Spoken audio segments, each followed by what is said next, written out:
episode of the live stream. We're going to go ahead on into normal mode. Hopefully, in this episode, we won't have the technical issues or anything like that. We've had a few technical issues in the past couple episodes, but here hanging with me to make the episode, make it taste good, is Bo0nd0ck Games. How you doing, Bo0nd0ck? Kicking it up a notch. Kicking it up a notch.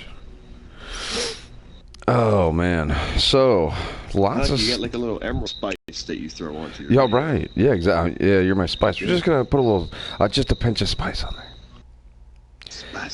Spicy. So, there's been a lot of stuff going on in the last couple of days. No Man's Sky concerned. I feel like you've been able to keep better tabs on it than I have. So, what is your theory in all this? My theory? You don't want to hear my theory. All right. What do you want to see me do today on the live stream, Boone? First of all, what are you doing right now? Well, so I was looking for a portal, and then you heard me mention that Stephen Jones was nice enough to explore my planet for no more than 15 minutes, and found one about 4 minutes away from my base. So we got that taken care of, and an hour later, he found a second portal on my planet. Okay. So now I got 2 portals on my planet. So today I'm probably gonna check that out, and then I don't know. I don't just anxious just put a lawn chair next to the portal and wait for it to turn on or something. Crack open a nice cold one and exactly. Get a suntan by the portal. But yeah, I'm kind of just trying to wrap my head around everything. Right. We've been hit left and right with it seems mystery after mystery, clue after clue, and it's hard to kind of piece together exactly what the hell is going on here. Right. And this reaction tea time, I really don't know. So I feel like after what we figured out in the last 24 hours in terms of the possibility of this being a master copy of the tape, and the fact that he started playing this remixed version of 65 Days of Static before any of the mods even had the tapes. Right. Definitely worth looking into, and we can't pass it off as nothing. So it seems to me that Reaction Tea Time has a little more to do with this than we originally thought. Yeah, I think so. I think that there's more than meets the eye with old Reaction Tea Time. At first, I thought they were just some weird Finlanders. Because if you look at the rest of their channel, they run a business though. It's if you're gonna make any art, if you're gonna make any money as an artist, you've got to run your art like a business, Yeah. And they're artists. What they do, I went to their main channel, and their main channel, a lot of what they do is, you remember, I forgot who it was, is these 2 brothers that do reaction videos, like Kids React or whatever. Oh yeah. Yep. The Kids React. Do you remember when they tried to syndicate that? And there was a big old stink on YouTube because they were going to franchise their channel, and it was going to completely ruin YouTube. So anyway, all right, that happened, and they were going to basically franchise their channel, and you could, under their license, copy their channel and do your own original content under their format, right? Kind of like a McDonald's of YouTube. And everybody threw a fit about it, and they ended up not doing it, right? Well, Reaction Tea Time, it seems like they're making fun of that idea, right? And they're taking people's reaction videos and reacting to them, and they're just watching them just stone-faced. Like, they'll take somebody's 8-minute reaction video to like a movie trailer or something, and just they'll have it centered in the center of the screen on the bottom, right? And they will they will just him and another guy dressed in all black, like a couple of goths, like some emo goths, will just stare at these people, and it's so funny because they look like idiots like that. You know, they say anything. They don't do any facial movements. They're just staring at it like, really. You know what I mean? So kind of what he looks like on the stream right exactly now. What he looks like in the stream right now. And it's really funny actually. So they do have a specific type of art form. Yeah. Whether that's everybody's taste or not, probably not. It's a little weird. What gets me? So they've been around for a while. They've had this channel for a while.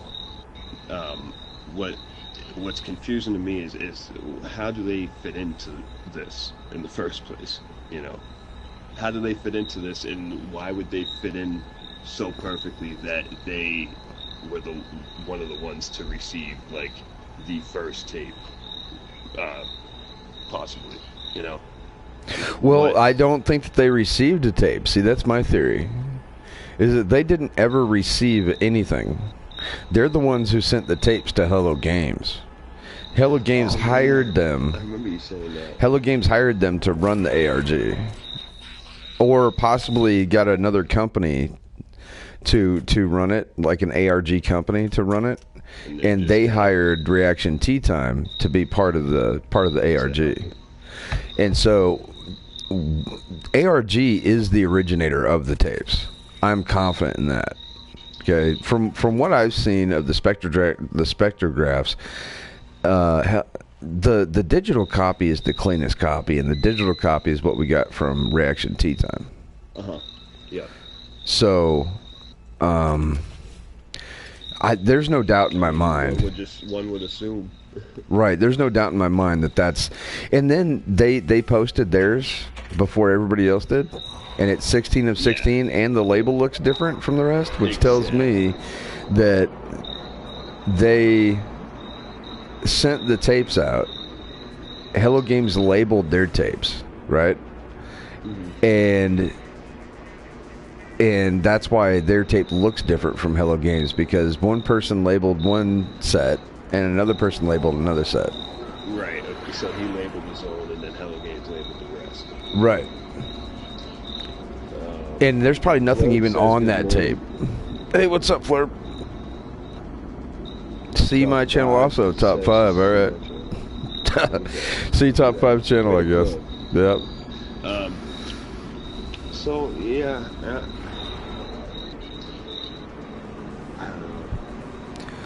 So, to me, they're the originator of the tapes. And then... Now, where does that leave us, though? It leads us to June 17th when we... I think it leads us to June... I think it leads us to June 16th at 12 noon. Because I went back and figured out, okay, well, if they started on the 5th, live streaming, right?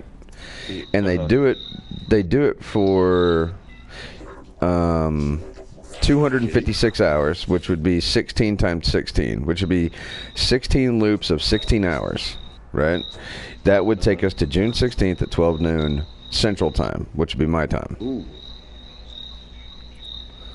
Even though they started trading, even though they started streaming at 9 p.m. their time, that's how many hours it would be my time. If that makes sense. It makes perfect sense. So that's what you meant. That's what you meant by a countdown. Right. So that leads us to June 16th at 12 noon. And then what happens then? Another broadcast, or we get answers? I think we're going to get an answer. I don't think we're going to get a broadcast. I think we're going to get an answer, and I think it's going to be a trailer, an announcement, and then the next day on the 17th, the update's going to hit. I think that's it. If I'm wrong, it'll be on the 27th. That's my prediction. But there's already people beta testing the copy or the I noticed that. I didn't know how legit that was because then I saw those pictures that I sent you with the 80 slot multi-tool, and it's like why would that even be necessary in the game? So what I was thinking is maybe like they unlock, like for beta testers, they unlock like unlimited slots just so like you can, you know, do whatever with whatever. That's my theory. I don't know, like, because it's hard for me to imagine why they would want to put 80 slots in a multi-tool. There's not even enough technology. I got a new comball over here. I'll go check it out. What's going on, Andy Krysek? What's up, Andy? Hey, Iceman. How's it going? It looks like we got another comball over here. Somebody has visited my base. Somebody loves Iceman Third ID. It's probably Boone. He probably saw my last feed and he was like, "Oh, I'll leave him one. I'll patronize him." I left my comball someplace super secret. Oh, you did? Yeah. Well, that's only for me and you. I don't use my comballs for intended purposes. Do you not? I or my channel see a top 5. Oh. What? What do you think? Here, I'm not gonna let you look at the screen. What do you? You got a portal? You got a portal. Dun dun dun! I got a portal on my planet, dude. Ship. I got a portal on my planet. That's what. See who marked it for you. Dude, no user serviceable parts inside. What does it say? No Captain users. Pausert. Dude, Captain Pausert found me a portal, man. That's so awesome. Yeah, that is awesome. You gotta have another portal on your planet. What's up, I was Doom? gonna suggest that you look for a portal too. Doom, what's up, buddy? What? That's awesome, dude. Are you pumped? Dude, I'm so pumped right now, dude. Okay, so there's the first thing I want to check. All right, there's the inverted. Right on the side here, that's the inverted. You see that? You see that little stamp right there? That's on the Oh wow! Atlas 65. That's on the Atlas 65. No way. Alright, so that's what they were talking about. Yeah. That's on the Atlas 65 inverted color scheme. Dude, oh my god! Wow. See what I'm talking about now? It's blowing my mind right now. I didn't know. Like I had no idea. Everybody was talking about, you know, the Atlas website. You got the symbol, and I'm sitting here trying to look at the image without the inverted colors. Right. And well, trying to, like, pick out what especially if you about. Like, I don't see anything. If you turn your flashlight on, it even changes to like a Mothman Prophecies type of texture. Oh wow! Look at that. That's cool. Wow. That really does look like the cover of Mothman Prophecies. Does it not? It does, doesn't it? Exactly. But and then if you go up, it just kind of repeats all the way up. Wow. All right, so why would it change like that just with a flashlight? I know it's weird because one is highlighting texture and the other one's highlighting color. Oh. What are you two yammering on about? Well, basically just everything that's going on. Yeah, okay, so one of the things I wanted to try is I want to try to melee. Hit those things? Yeah, hit these portals. How did he find these portals so quick, dude? I don't know. That's what I was trying. That's what I was wondering. I asked Steven the same question. He said he looked for 15 minutes. That's all it took him. And he came up on the portal and then found it an hour after. I was like, you got to have some type of trick up your sleeve. I don't know. 2 hours I spent. I didn't. Not able to find one. But then I had another kid comment on that stream last night, and he said that he ended up doing the thing where he went to a ruin and followed the direction of the flags. The flags were pointing, and he found his that way. All right, so that one didn't work. All right, because I walked through the portal. 1, 2, 3. I'll go to the other side. 4. Wait, 4. 5, 6. Sorry, I'm listening. 7, 8, 9. There's a specific animation that pulls up like a particle effect whenever you hit one of these. Alright, now I'm going to walk through and see if it hurts me. Okay.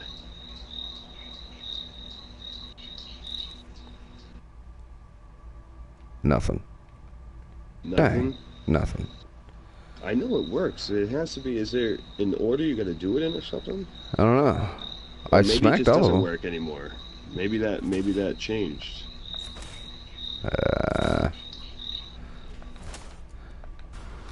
Andy says portals aren't usually that big. I don't know. I've only seen one portal so far, and it was about the same exact size as this one. Yeah, I was gonna say the portal. The 2 portals I saw were that big. Well, awesome. We got a portal now, guys. So you know what? Gribble mentioned to me. He said, think of it as like a big tuning fork.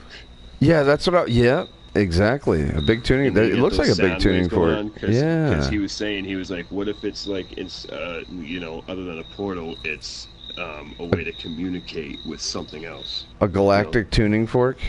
Yeah. Send a tune out into the stars. That's not a bad idea, actually. You know, just because of the sound wave, the, like, little design it has on it like that. It might not be. That just might be. Boone, you're doing a great job on these comments, by the way, Boone. I love you. Oh, dude, I'm sorry. Yeah, yeah, I gotta. No, I'm saying I wasn't being sarcastic. Like, you're doing a great job on these comments because you were. I just looked down at the comments and you're totally keeping up with it. Oh, thanks, man. Yeah. Well, like Doom and Andy both said something just a second ago, and I didn't read it, so that's why I thought you were being sarcastic. No user serviceable parts inside. Yeah, I don't know what he means by that. I don't know either.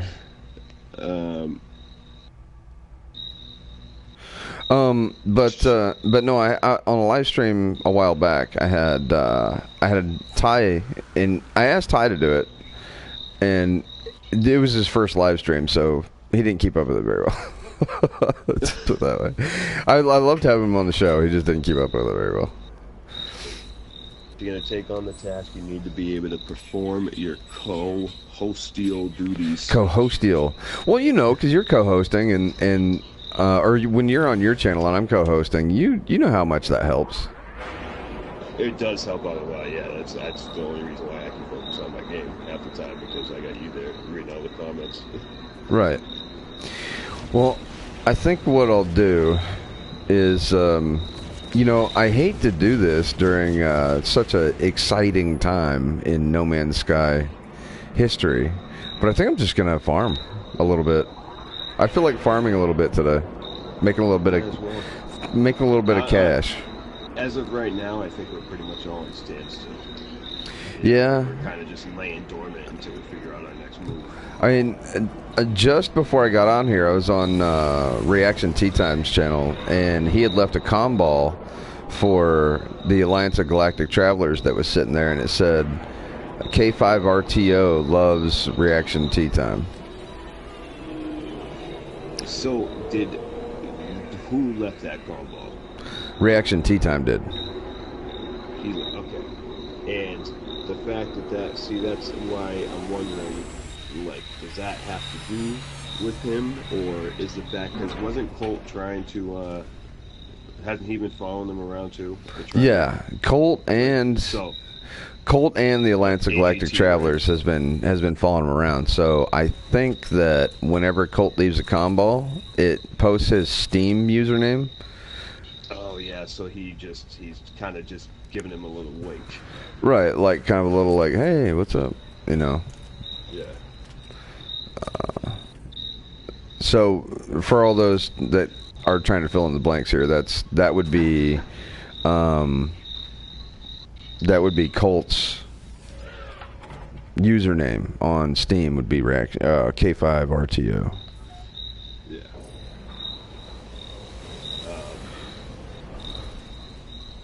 That's awesome. It says my internet connection stinks, so that's good. Apparently my wife's awake now. Saw that. So she's like checking her Facebook and everything. Probably. I noticed it's been doing that to me though. Like whenever I've been in like a party chat lately, that's been popping up. Oh really? So it's your fault? But your stream probably.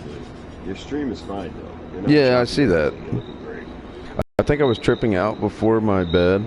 Oh, okay, Andy. About the size of the portals. Yeah. Oh yeah. So what are you farming? What do you got? Money crops, man. Wheat, So, canola, corn. Oh, you mean on No Man's Sky? It's No Man's Sky. It's not Farming Simulator. I know the games start to kind of mesh together. All right, so what I'm farming, I'll show you when we get down here to the base. But I'm farming explosives, lube. What else? Just not suspension fluid. What's that other? Insulating gel. It's fine. I never would have taken you as a I think. Hold on. Actually, you know what I'm farming? I'm farming all this stuff and then taking it up to the space station and then producing products out of it. So glass. What else? There goes Doom saying my connection is wicked good. Insulating gel. Always. Oh, that's good. So that's what I'm doing. I'm doing explosives, lubricant, insulating gel, glass, and then the remainder of what I've got I use for polyfiber and acid. Oh, okay. So there's that. Now with this, we'll recharge something. I don't think I need anything recharged. Put this in the freighter. I have radiation protection and cold protection. Oh no, I have heat protection too. But like one upgrade of those. Like you're practically invincible with the setup you got in your suit right now. Pretty much. Pretty much invincible with the setup I got. But this is my original game. Like, I haven't started a new normal mode ever. Yeah, the same thing with me. And Andy says not in the hub, Iceman. Iceman is in the hub. I am in the hub, yeah. LSD, you make a fortune off intergalactic hippies. Yep. Intergalactic hippies. What hippie isn't intergalactic? This is true. So, what was I going to say? I had a train of thought, and then I lost it. I don't remember what I was going to say. Get it back. Find it. I'm trying. I have a cookie that I brought down here last night that I didn't eat, and I'm hungry, so I'm gonna probably stale as hell. That's good. So, I hope my wife is making coffee. Yeah, since so do you guys have? You guys don't do K-cups then? You guys just make pots of coffee? No, we've got both. Mm-hmm. But the only time I ever use my Keurig is when it's right before work and I'm only gonna drink one cup. Whereas if I'm gonna be home all day, just make a pot. Exactly, just instead of having to just keep popping in K-cups over and over again. Right. Of course, then I get to work and I've got a coffee maker. No, go ahead. Andy says, "What region?" Oh, what region? I forget which one you're in. I think you're pretty close to me. I would have to go check. Well, let's go check real quick while we're waiting on our plants to respawn here. Wait a minute. Where's my ladder? There it is. I'm still trying to figure out how those outside ladders work. Outside what? Ladders. Oh, outside ladders? Yeah. I haven't been able to get them to work. All right. Let's look at... See, now there's the knowledge stone again. That's right in front of me whenever I take off, and it's deactivated again. They don't stay active. So you could just farm those if you wanted. Seriously? And just keep on going until you learn the language. Right. All right, so where am I at here?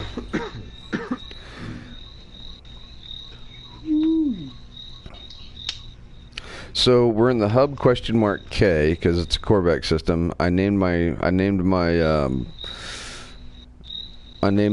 system the multiplayer. It's got B class ships, and it's got zinc, Zagan, and what else? That's not plutonium. Yeb. Oh, that's platinum, I think. PR? What is PR? I don't even know what PR stands for.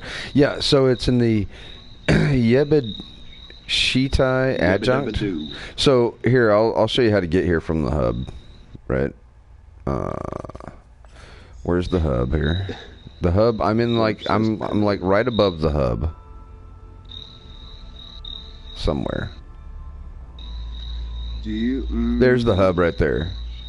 So if you're looking at the hub, right, and you've got the galaxy center right behind it. If you look up and to the left, that's where I'm at, right there. Dunk. Dunk. That's how you get there.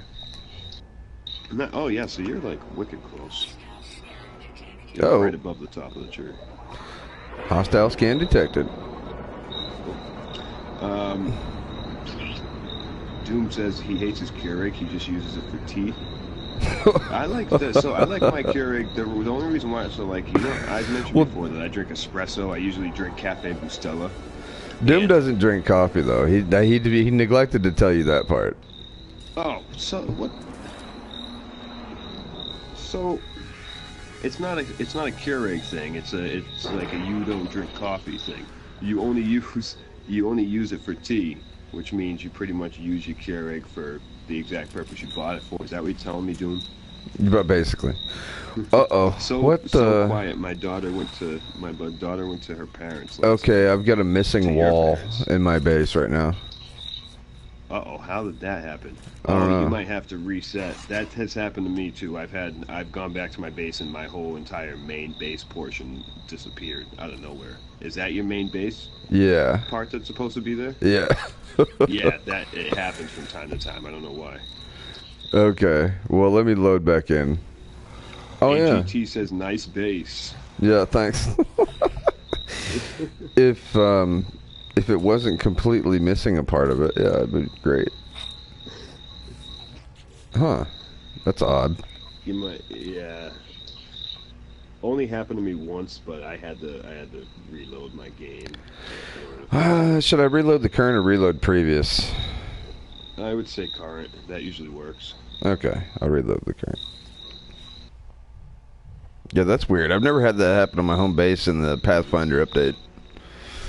That's odd. Yeah, Alliance said he has it happen to him too. I know. See, that used to happen to my freighter all the time.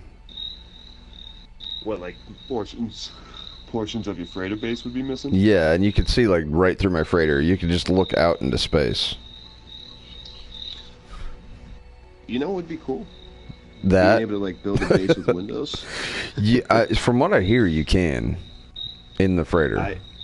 Is it with like modded on PC or no on PlayStation? Achieve it on PlayStation. There's a way to achieve it on PlayStation, apparently.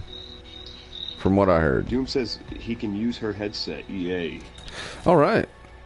So Doom's coming on the channel. Privileges. Yeah, where you at, Doom? Hop in this party. I've got it set on private, Doom, but I'll give you an invite. No. No? Private. I see. Yeah, just keep it private. You don't want Doom on here? I do want Doom in here. Well, I gotta give him an invite then. I want Doom in here. All right.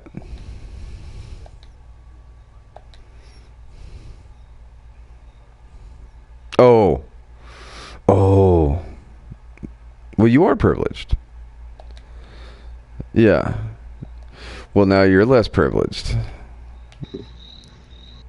That's... All right, so basically what I'm doing is I'm just farming, right, and we're talking. So Doomtooth's gonna come on after he sneaks his daughter's headset. I feel like naming some stuff. Do I have everything on this planet uploaded?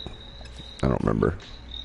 I probably do. Do you know why? Now you don't hear this, but when you listen to this stream back, you will. So, okay. Do you know Dane Cook? Yeah. Do you know when he's talking about people ordering food at Burger King, and they're like screaming into the microphone? Yeah. And he screams. So every once in a while, remember I told you in the last stream that like your microphone will like get real high real quick? Yes. And then go down real low? That's what it sounds like. It literally sounds like you're screaming. Well, I'm sorry about that. Oh, No, it's okay. It's all good. I think it's funny because it only lasts for a second. It's funny whenever I hear it. I just wish like I could describe it to you better. Right. What's up, Doom? But it's really it doesn't happen enough to be a problem. Doom, Okay. what's up, man? Just like you guys, farming. So, we got a decal from Cobra's base, right? Yeah, we got I don't have it anymore. I believe it was the red beak one. No, it wasn't. It was a gray beak one, and I don't have it anymore. I'm gonna That have could to be load part- up my game and see. Hold on. That could be part of the base glitch you got going on right now, man. It could be. I don't know. You know, when you hit that 99 to 98% complexity reach, Yeah, it starts getting weird. things start to go wrong, man. It's like your base is infested with gremlins. Yeah, this base is kind of infested with gremlins. I got the same problems. The No Man's Sky struggle's real. Yeah, farm that plutonium. Hey, I enjoyed your stream the other day, by the way. Oh god, that thing was much longer. I couldn't let it go. I couldn't let it go without at least getting one shot at an upgrade. That's what popped into my head too when I saw it, because I kept on loading up YouTube and kept seeing your name under live, and I was like, you know, for someone who never wanted to stream, he's Right. doing a whole hell of a lot of it. It was killing me, man. I kept coming up on these, you know, the medium-sized freighter, wrong type freighter. Okay, this freighter completely locked out. It will not open. So Isn't I that the finally get worst? one. I finally get one, and everyone's like, oh, come on, man, you gotta try it again. I was like, yeah, all right, one more try. People in the comments are always bad influences in those situations. In most situations, yeah, they are. Flurb says Cafe Bustelo is quite tasty. Yes, it is. You know, my girlfriend's liking, she's liking a, Death Wish. man, what? She likes the Death Wish, but she can only have one cup of it, because she says more than that, and it will seriously give you the shakes. I feel like, well, that's why I can usually only do, like, I'll drink 2 cups of Cafe Bustelo a day, but I'll space them out, because with that first cup, it really does, like, I start to get that, like, jittery feeling, and then I'm like, alright, I'm good. Any more, I'm going to be, like, over the edge. Yeah, that's the way Greek-style coffee did me. Just caffeine content is through the roof. Yep, caffeine. It was basically just caffeine and sugar. But man, for like 4 hours, you could work like a fireball. Yeah. Dude, streaming is so much easier with you guys on here, by the way. Isn't it? I love our little team we got. We're gonna go far. Andy said that he found you, Iceman. Practically neighbors. Oh, really? There we Awesome. go. Look at that. See, I didn't see a big reason right now for me to head over there towards you guys, but eventually I will, and I'll be, you know, peeping through the bushes, watching a shower. Lurking? Yeah, you know. All right. Okay. I'll build me a little peeping stand. It's almost like a Well, deer that's good. stand. It will be just like yesterday when I was Exactly. actually in the shower while listening to your live stream. It's a thing, you know. It happens. Well, I was getting ready for church, so I kind of had to. Well, I mean, I'll usually have a stream on at all times. And it's, I mean, you don't want to know the places I've taken a stream. Lord have mercy. The places I've been when you've seen my name pop up in the comments. Just indecent. I mean, he just ate a stale cookie. Oh, man. Nothing's below And you him. know what, though? It's still soft. I'm still eating it right now. It's still soft. Oh. And I don't know if that's because it's been, like, hot as hell, so it's been helping it stay soft. Oh, but my God. It's not bad. Not know the what, best everyone- my first choice, but it's all right. Everyone tells me I'm weird, but I absolutely love those raspberry cheesecake cookies from frickin' Subway. I don't know. I've never had one, but that sounds awesome. They are frickin'. They're probably like 11 million calories. I'm not a big cheesecake man anyway. Oh, see, I love cheese. I love certain cheesecake. Do you know the cheese? You guys have Cheesecake Factory, right? Oh yeah. So, like cheesecake there, but like I'll have to get like chocolate peanut butter cup or something like that. Like I for some reason there's something about just straight cheesecake that I can't stand. I don't know. What about you, Iceman? You big on sweets? Only at certain times of the day. Like at certain times of the day, I can feel my blood sugar getting low, and then I start eating stuff. But other than that, I'm a meat and potatoes type of guy. You know, for the most part, when I sit down to dinner, that's, you know, bread, meat, potatoes. But every now and again, I don't know why, I gotta have. We have an old-fashioned. It's called something. It's like an old-fashioned frozen custard place, and they are freaking delicious. But they're also outrageous expensive. Are they? Yeah. Frozen custard? Yeah, oh man, it's so good. Like if you get a thing of chocolate frozen custard, you know, a regular soft serve cone costs you 99 cents. This stuff is going to cost you $7. All right, guys. So what the plan is just not to break the conversation, but what the plan is what I'm doing is I'm going to fill up this entire freighter. It's like a 35 slot freighter with raw product, and then I'm going to take it to the space station and produce product out of it. You're going to be producing product a long time, but it is one of the best ways to make a lot of money at once. Yeah, I usually make about 10 mil a trip. And I tell you, Iceman, I looked and looked. After I got off the stream yesterday, I rage quit yesterday. But I streamed for 4 hours, and then I searched for 6 more hours, and I never saw above a 34 slot freighter. Goodness gracious. That sucks. And Andy says farming is real handy in the hub. So Doom, I'm sure you know that. Oh yeah. If you want to come over here, probably one of the biggest. Dude, it'd be things that draws people there. It would be weird if Andy was live streaming in my base at the same time I was. I know. Actually, you know what? That would be pretty awesome. It would be pretty awesome, actually. Chavo said, "I'm leaving after that, Boone. I'm trying to eat breakfast." I wonder what that was reference to. I think anybody in the Discord. Yeah, I'm in the. I am involved in the Geknip Discord. I'm not part of the Geknip game, but I am in part of the Discord and the No Man's Sky Discord. I am not affiliated with any group or gathering of peoples. So Andy is streaming right now. Andy is streaming. So are you actually coming to my base, Andy? So do you want to be affiliated with anybody? You know, right now I'm content doing my own research and just doing my thing. Well, you could always share your research, though. You wouldn't have to take any direction from anybody. Yeah, but I feel that it's so incomplete. Other than the video, nothing is really ready. Okay. Hey, did Bree get back with you on that picture, by the way? She was supposed to have Skyped it to you. Let me check right now. Andy said he's on his way to you right now. Awesome. I'm gonna park next to Matt Damon here, and I'll check my Skype real quick. Matt Damon. You know, sometimes Matt Damon gets a bad rap. I know he just always caught crap from Jimmy Kimmel.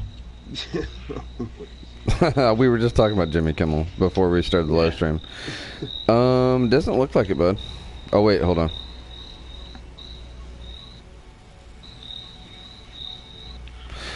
When did she send this? I don't know. It looks like 3 pictures on Sunday at 9:42 a.m. Oh wait, that might be the ones I sent. Oh, okay. Whoops. Yeah, she decided to keep the picture in all of its layers in its original form. That way, if you decided to edit anything out, she can do it a layer at a time. I don't know what that means. This stuff is beyond me, man. I can do video, that photo crap, I have no idea. So Andy says that on the Waken Titan Discord, they found one of the glyphs on Waken Titan in the freighters. Really? the crescent moon on the barcodes? ? I called that phone number on Echo 64, and the message is thus. It's a female, and she tells you that they are no longer accepting input at this time when they have reached a level of sustainable directive or something like that, that they will start taking input again. Sustainable directive, huh? It was the weirdest message I've ever heard. I was like, huh, well, I'm creeped out, and I'm going to sleep with a shotgun. Didn't Cobra 1191? He was gonna 94? He told them that he was going to send them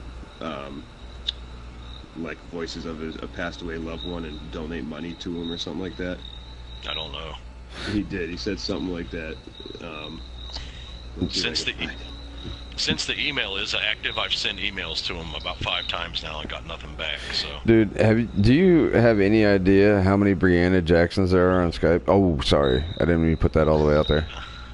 Oh, that's yeah. Well, sorry about that, dude. On the My bright bad. side, there's so many Breanna Jacksons on There's not that many of anybody like that. Be quiet, Boone. I'm And I will.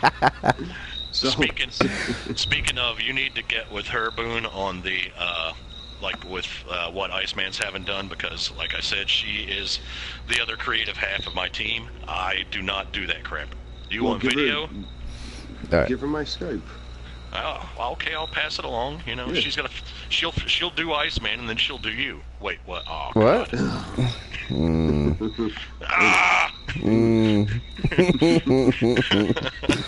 That's not good. All right, kids, come on now. I just turned into Marge Simpson. Let's all be 20, over to the age of 21. Right.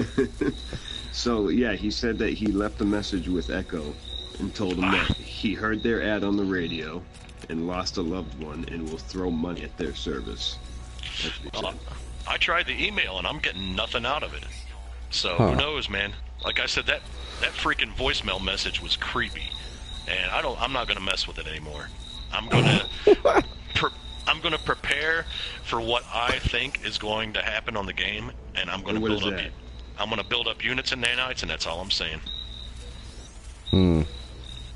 If I have to go above 200 million units, I don't still think that'll be enough. Probably not. I don't think 5,000 nanites is going to be enough. Yeah, I don't think so either. If we're thinking on the same level, then I think you're going to need a lot of money. And there's another thing that I'm telling you both. Every time you go into a pirate battle, you get Crolium, you get Limium, put it away. Because I think it's something that's going to be needed by the hundreds. You think so? Yeah. I've thought about that ever since I've started playing the game. Every time I get anything like that, when I first started playing, I held on to it forever. And then after a couple updates, I started when certain elements and everything, certain materials became less needed because it's like they were just not necessary anymore. So I was like, okay, so I just started selling all that stuff every time I've gotten it. So, but how crazy would it be if those things actually are incorporated in the update as necessities? I think they will be. When it comes to freighter enhancements and stuff, is that what you guys are hinting to? Not saying anything.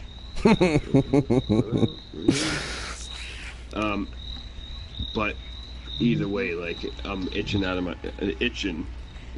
for the update because this. By the way, Doom, this could be the most game-changing update.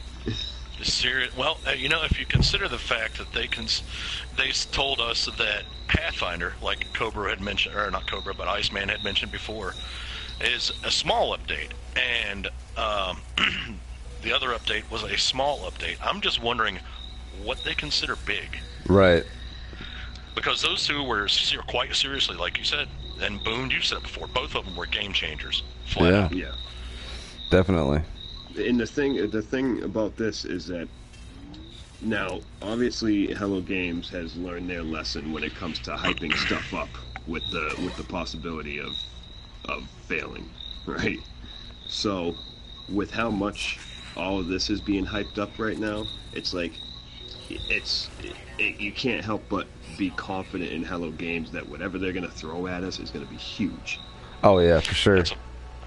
That's what I'm thinking, just based on that simple fact. Oh yeah, they said it. The guy said it so nonchalantly too.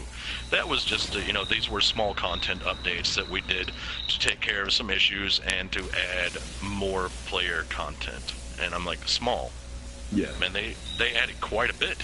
Right. Yep. I was thinking, if this is a small content update, then either A, they've got some big future plans, with the long-term plans of this are huge, or one of these updates is going to be stinking gigantic.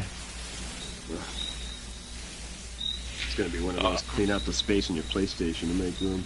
Right. I'm telling you now, Boone, I've been watching E3, and some of your favorite games are that you're gonna see some ones you like coming out real soon if you haven't been paying Red Dead attention Redemption. to E3. Oh man, Have they talked about that yet? Bethesda was the big one that I watched, But everybody's so disappointed in them though. The one thing I'm looking at. Bo says, "What's up, Bo? Beef. Watch access granted around 4 p.m. UK time today. Got a feeling. Access granted around 4 p.m. in UK." So I wonder if I have any comballs up here yet, Andy. Well, that guy said, Andy said he's at your base. He's at my base currently? He was headed that way. I'm going to fly, and maybe that's him. That's Andy right there. That's not Andy. You got him? No, I'm just kidding. You see Andy? Yeah. Holy crap. One thing that I'm pumped about Bethesda is Wolfenstein. Wolfenstein looks really good. Oh man, that game looked incredible, and people they lost their minds when that was announced. And Evil Within 2. Oh yes, see, I haven't played the first one, so I don't know anything about that. I did see the trailer though, and it looks pretty intense. It's not a gameplay trailer though. That's what kind of sets me off. Whenever I see trailers nowadays, game trailers are like a movie trailer, and you got to remember that, because it was the same with No Man's Sky. They put their absolute best foot forward. They showed you exactly what they wanted you to see. Mm-hmm. Yeah. My reaction. M Square says my reaction after Bethesda picked up my guitar and played Wrecking Ball. I hear you, man. It wasn't. It was definitely the least one of the lesser approved Bethesda appearances. It wasn't. People weren't really too impressed with it. Like I said, Wolfenstein looked good. And a new Uncharted is dropping too, and I'm kind of a fan of. I only played Uncharted 2. I mean, not Uncharted. Dishonored. Yeah, Dishonored.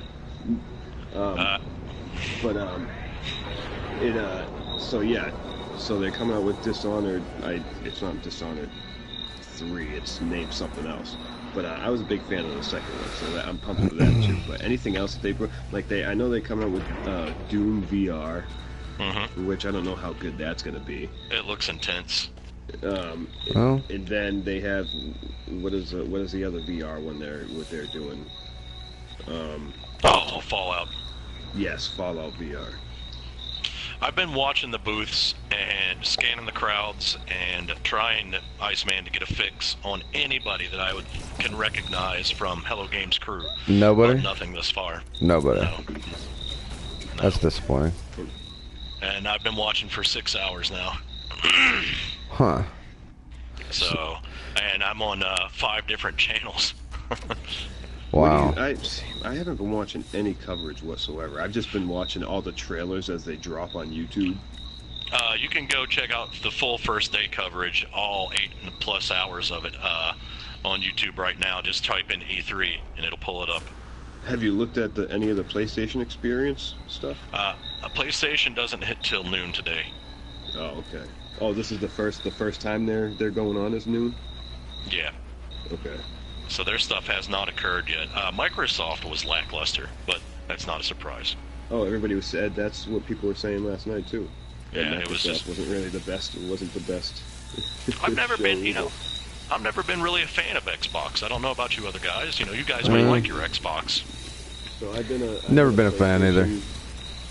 I've been a PlayStation kid since the beginning, like from PlayStation 1, all the way from PlayStation 1 to now, and I've always kind of, like, I had the original Xbox, but here's the reason why.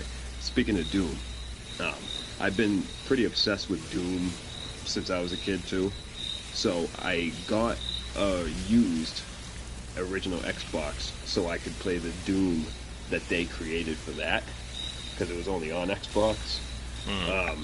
But other than that, I've really, like, I wouldn't call myself like an Xbox hater as much. It's just like you would never see me buy an Xbox. I gotta ask you, Iceman, do you own one? No, but all my friends own them. Like, for a long time, for like the last generation of consoles, all my friends own Xboxes, and now they all own PlayStations. That was the same thing with my friends. So you have played on the Xbox? Yeah. Okay, that's fair then. I just dislike people that write things off out of hand just because their friends dislike it or whatever. Right.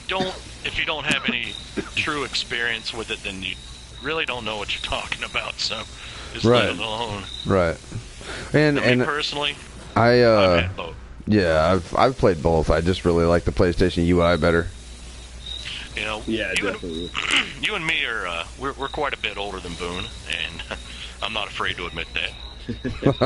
Boone's still a young pup, and you know, I cut my gaming teeth on an Atari 2600. I'll tell you, I won't say how old I am, but that should give you a hint. My first TV had knobs. Yeah, mine did too.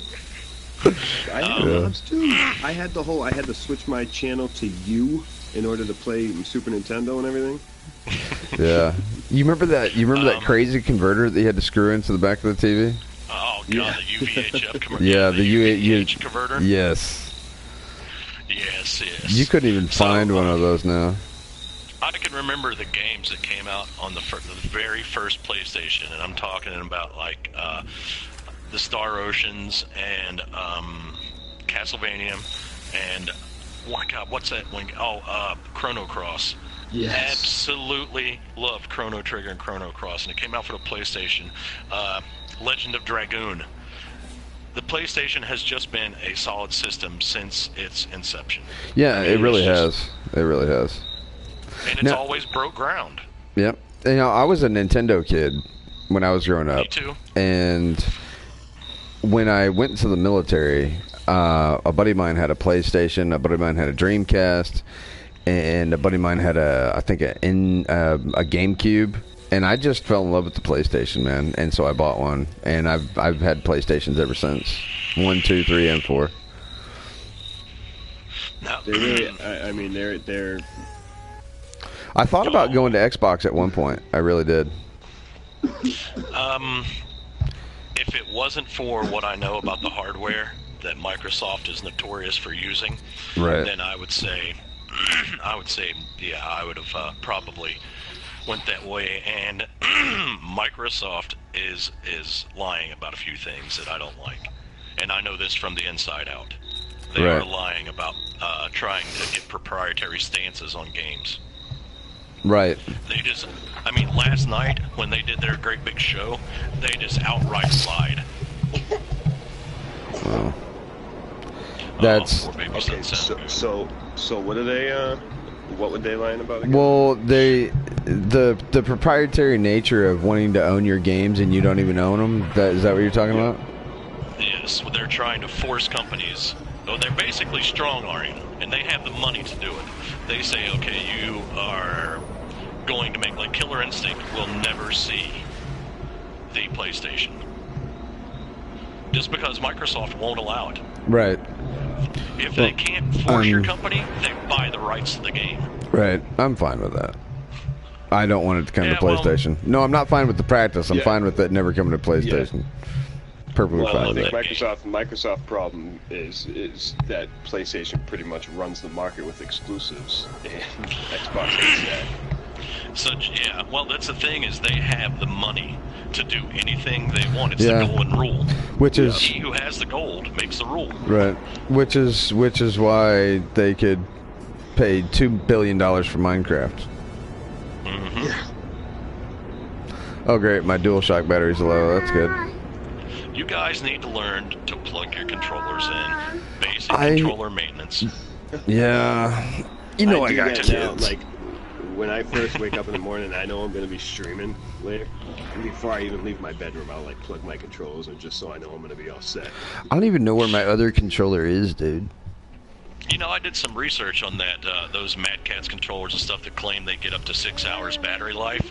Yeah. And every one of them was proven to be a lie. Oh, no yeah. More than three. No more Right. than 3 wireless. Right. And if you're using a headset that requires 3.5 jack, it's less than 3. Well, usually, I don't have this problem, but my kids had company over yesterday while I was live streaming, and then after I got done, they played on the PlayStation, and guess what they didn't do? Plug in one of my controllers. Yep. All right, boys, so let's talk units. Iceman, what are you thinking is this month? Oh, 2 billion? What? Are you crazy? No, 2 billion's probably comfortable. That'll give you a comfortable start. It took me long enough to get up to 50 mil. I can't. I need to find a farm. I need to find a good enough farm. Or I gotta get building or something, because like I just pretty much broke the bank with the last freighter I got. Now I'm down to 4 million. See, dude, that's the thing that why I keep. After I spend my money, the next day I put that money back. Because let me see how much I get. Going through freighters, I've already spent 250 million. Oh yeah, easy. So nanites, I'm gonna say, you know, to set pretty on nanites, 3,000 at least, and that's a starting point. And yeah, around you know, at least 500 mil, if not more, to get you on a starting point. And right. That's my goal. And I'm with you. I would say, yeah. I'm with you. People need to start putting stuff away, or when it hits, they're going to be like, damn. Oh, sorry, darn. I don't have the money to do this, and there's going to be a lot of people that are going to be angry. Get your survival kit at Doomtooth.com. Start putting away for when it all collapses. Doomtooth bunkers. Yeah. So maybe that will. So I'm heading to that second portal that kid found right now. But obviously my next my next order of business is going to have to be to regain my units then. And what you're I don't want to do have to build my own farm, and I wish we still had that, you know, that nice farm that we had. Yeah, you can just come rob me, dude. Can I ask you, but how much do you get for a yield? For one full freighter, I get about 10 mil, but it takes about 45 minutes to fill up a freighter. Easy, 45 minutes. I mean, yeah, but 45 minutes for 10 mil is doable, I think. Well, if you do that, you know, for just a day, like 4 hours in a day, man, you're gonna have your 50 mil back and then some, quite easy. Right. With very little effort. You're just impatient, Boone. You don't want to sit down and do it. You want to run here and there. I am so impatient, it's not even funny. I don't want to have to wait for anything. This is like the best game to play if you don't have patience, too. Yeah, because you can go do anything. Oh, man. That's it. Yeah, I mean, well, if you get tired of farming that, then there's always building up warp cells. So go farm plutonium, and then go farm you up some iridium, and then you're going to need thamium, and then you're going to need zinc. Right, exactly, and that's going to get you a bunch of warp cells. You can't farm zinc, right? Yeah. I can tell you a way. Yeah, but it's slow. Shoot sentinels. Go to an extreme sentinel planet and shoot sentinels. Yeah. Yep. If you want to do it like you said, you don't like to wait, Boone. Yeah. Go to a place where the space station is active.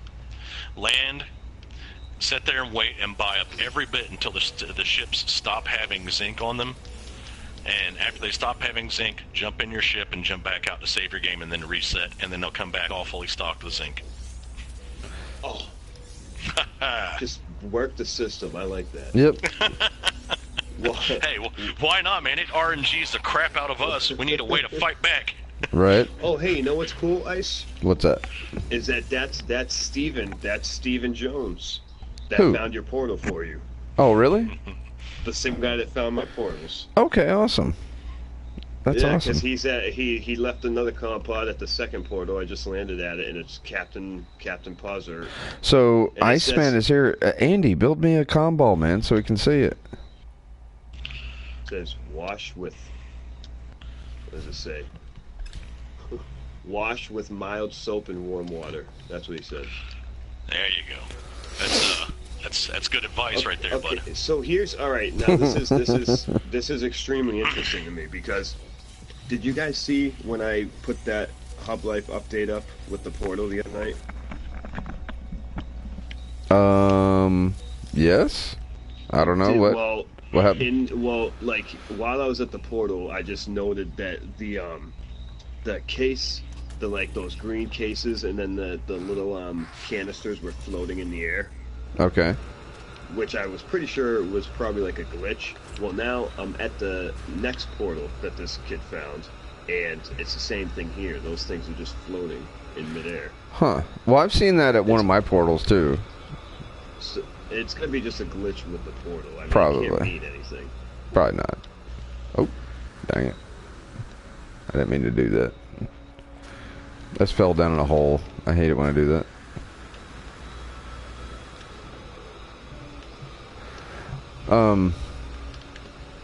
So yeah, that's basically what I'm kind of doing today. Is I'm just farming for materials while keeping my YouTube channel active. I've got a bunch of emerald. Like I said, I've got my farm set up. I wish I had a more efficient farm, but I want to be ready for the next update, so I kept all my employees in there. Smart move, Well, your employees never really go away, right? Like, you can... No. You can... If you delete them and you rebuild the terminal, they come right back. Yeah, they come right back, so it's no big deal.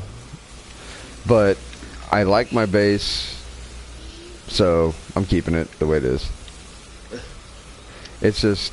maybe in the next update, if I need the cash that bad, I'll just make a farm base. If they don't up the limit on the complexity.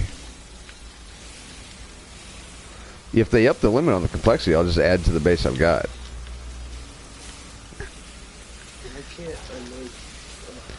How's Gavin doing this morning? I really hope... Oh, he's doing good. He's just sitting here rolling around on top of me, watching watching a TV screen. I'm trying to build a beacon so I can mark this portal.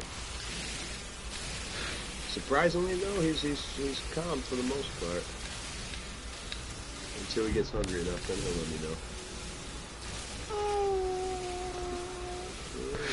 I don't know how all these people have all this time to find each other. When all I'm doing is like farming nanites, farming this, farming that. And everybody else seems to be doing way cooler stuff than me. Like finding me. You know, like Captain Poser comes to my planet and finds a portal for me like right off the bat. Like, isn't that insane? Like, I couldn't believe that he did that. Like, he just, like, he was watching our stream, he was seeing me look for a portal, and he was like, I think I'll go to their planets and find a portal. And find a portal for him. That seems way more, like, I don't know, productive than what I'm doing.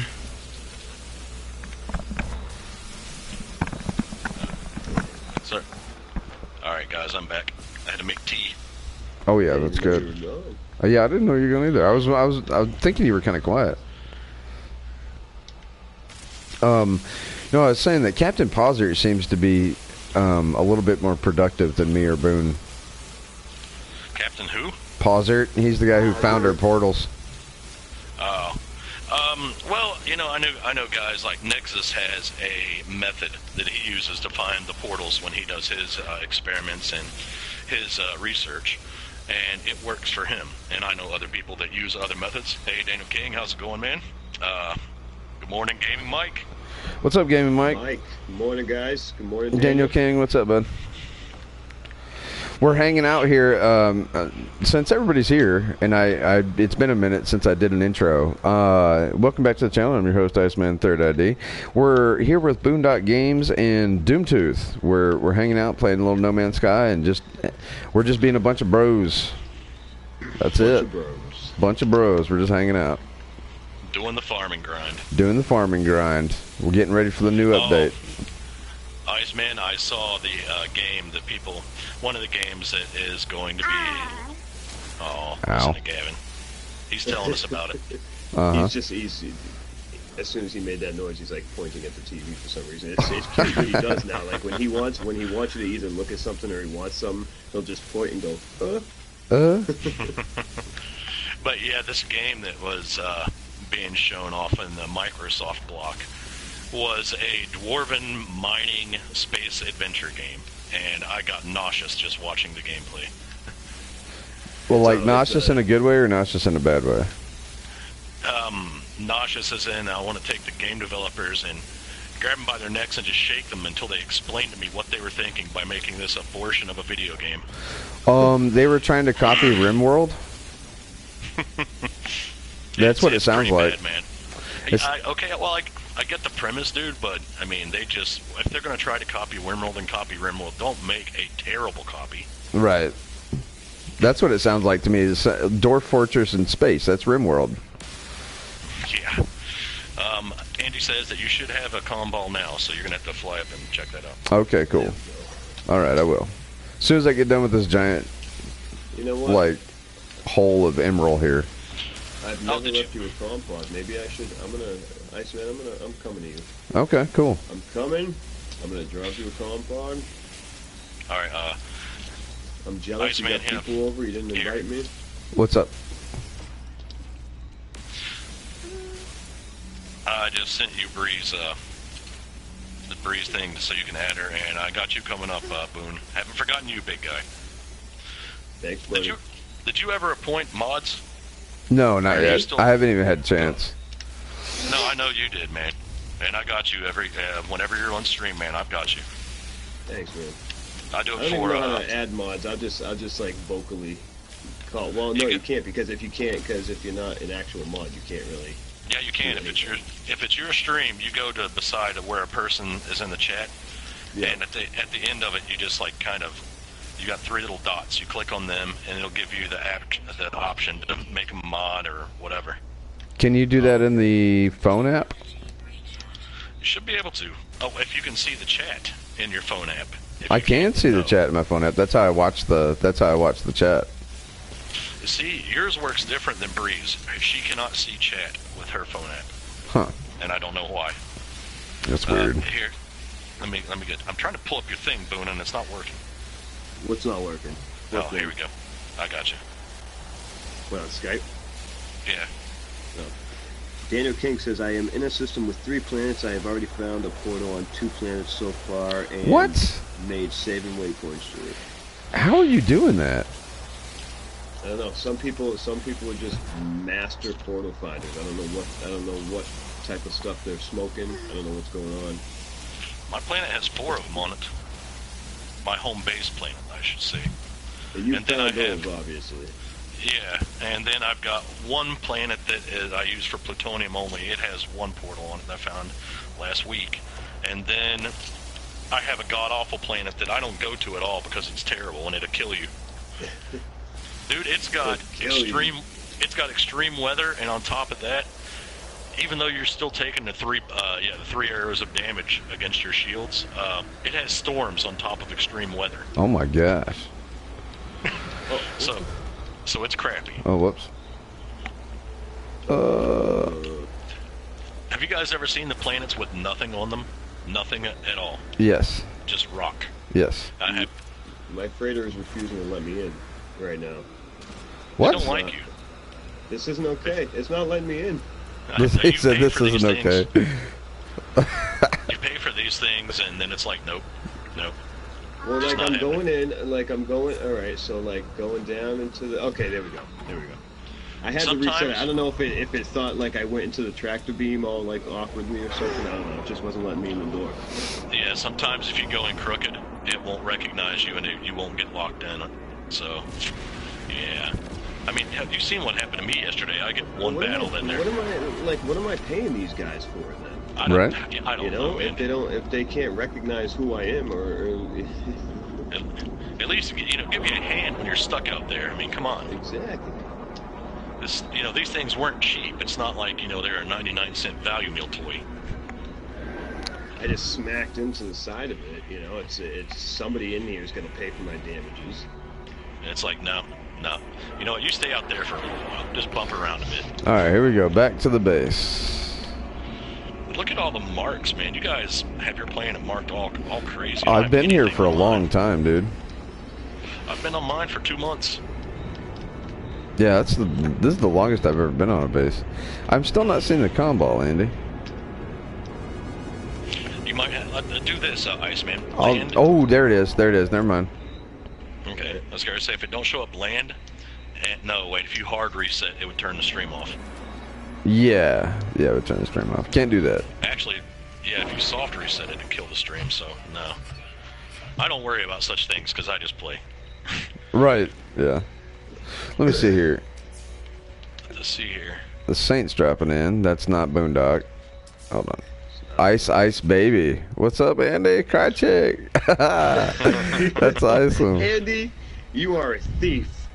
That's awesome. Sean Sky says, "Where's Larry?" Larry is not going to be on the stream today. Larry. I gotta go. I gotta set up a waypoint to Iceman's humble abode. Daniel says all he did was stay in a straight path and use photo mode to look every now and then, and eventually in an hour or so he finds them. That's actually a pretty good technique. That's not a bad technique. It's easy enough. I find photo mode pretty useful for a lot of things, actually. Right now, like I said, I'm just using it to make my ship documentary, but it's there. And you get some multiplayer. Oh yeah. So you're making a ship documentary? I've had thousands upon thousands of this is the first game that I really like to take advantage of screenshots in, because of just the immensity of it just impresses the heck out of me, right? So yeah, over the last month I've taken thousands of photos of the different ships that the models that just really stuck with me. So yeah, I'm going to turn that into a pictography set to music, and I started working on that last night, but going through 4 gigabytes of going through 4 gigs of photos takes a little bit of time. Yeah, it does. I've been dumping them every week now for a month, so. That's crazy. Some of these things, man, some of these freighters, you don't really understand the scope of how big they are until you actually have something to compare it to. Yep. Yeah. You got into photo mode and it's like, what? Like you were talking about the asteroids. Remember how we was talking going through the asteroid fields? Yes. You just don't realize how big these things are. Right. Exactly. I mean, they're like 10 times bigger than your ship. You quite literally could land on them. Right. Like, no problem. They're way bigger than 10 times bigger. Oh, yeah.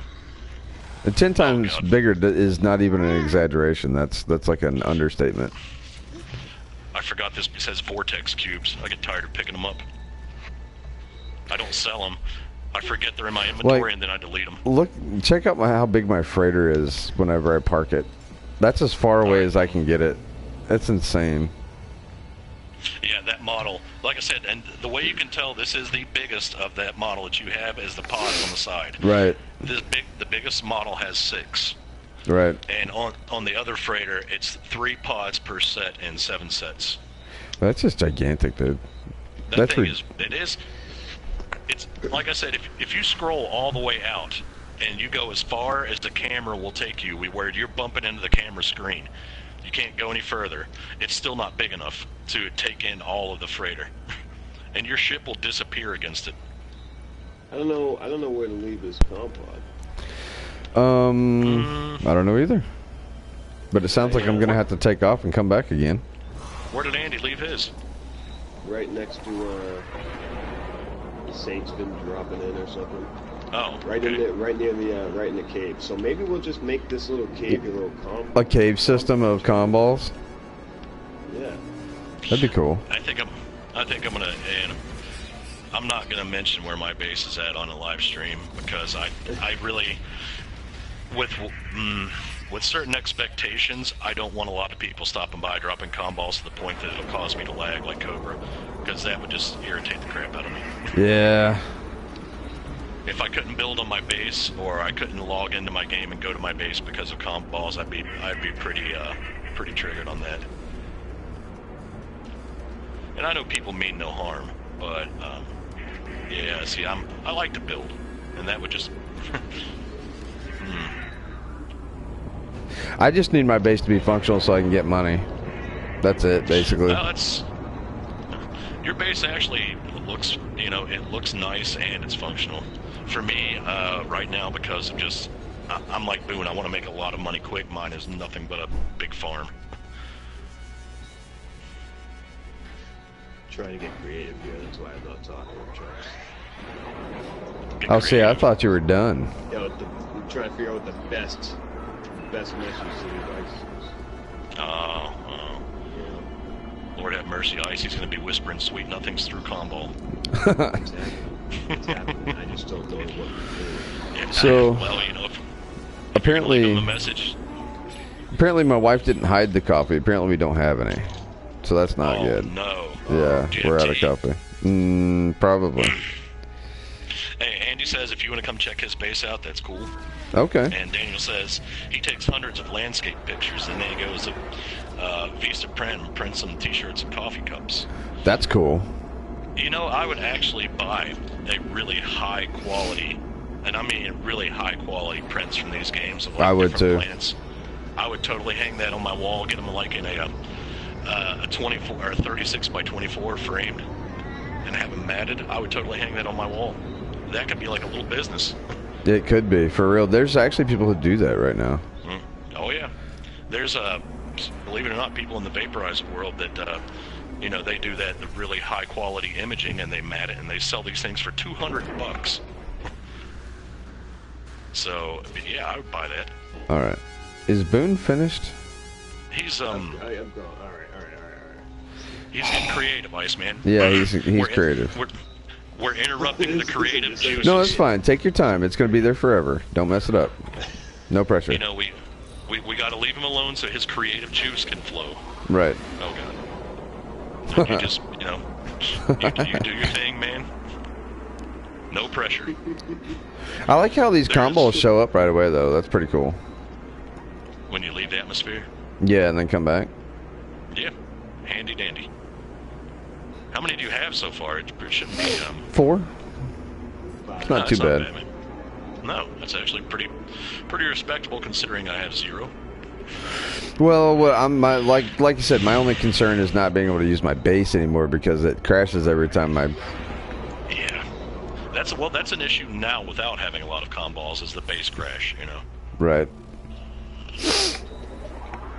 Bases of a certain size just tend to not load up properly. You warp into them and you're going to get a crash, or you get the bug where something disappears. Yeah. That's fun. It's excitement basic building. You never know what's going to go wrong. Right. Ever. I mean, you go into a room, ladder disappears, you're stuck. Now here's what I'm going to do though, because I think this might actually help you. What I'm going to do is I'm going to go hit and save. I'm going to save just to see if that loads it in. And well, so if you come back. So you've already put it down? Yeah, I just put it down. Okay. I sent you Bree's info, dude, so you can go ahead and start collaborating with her on your graphic. I will. Not you, Boone. Boone? Okay. You already have Bree's info. Whoa, is it? Okay. I'll talk to you later. Yeah. All right.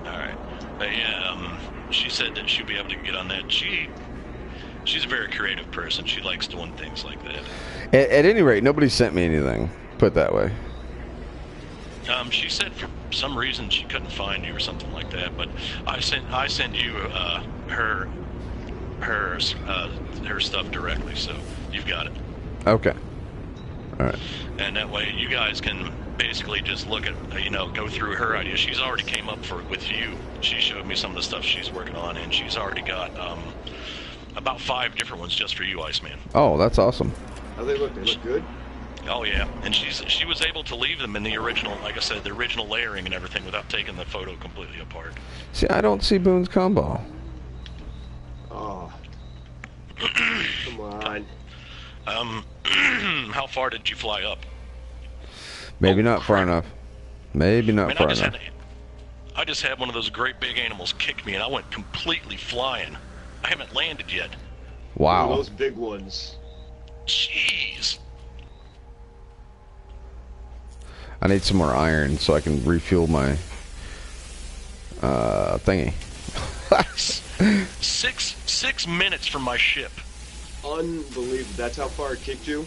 Yeah. I've seen that happen before. There was somebody posted a video just recently that I saw that happened to them. They got like hit and it was like a glitch that launched them like across the map. It was like 0 gravity. I hit my thruster and nothing happened. Oh, this is not a good place to be that far out. I would reload that save. No, because if I reload now, I'm going to lose about 5,000 plutonium. Ugh. I need to find all your plants, Iceman. They're downstairs, right? Yeah. So you're actually in my base right now? Yeah. Okay, He's well, in there robbing you, man. I just shot some sentinels outside. You're in my base right now. That's crazy. Hold on, let me. I'm standing at your front door right now. That's crazy because I'm in here picking my Mordite. I'm actually in the Mordite room. Coming to get you. Yeah, come in. If you're standing in my Mordite room, we're in the room together right now. That's awesome. I gotta find your Mordite room. Hey, Boone, I was sound right happy this morning. That's weird, dude. Okay, that's creepy. Chilling in the Mordite room. Dude, this is the second time we've been in the same room together. Oh, dude, one of these days it's just gonna be like I'm telling you, we're just gonna be playing the game and out of nowhere, like you're just gonna pop up in front of me. Dude, that'd be weird. I hope I'm not ugly. Oh. Weird? Do you mean awesome weird or weird weird? Like awesome weird. Us and then you realize that like we're like the grossest, ugliest, beastly looking race in the game. Like we are the 4th race and we're just absolutely hideous. Like we've got a bad case of tentacle face. Yeah. Oh god, straight out of some kind of R-rated anime. Right.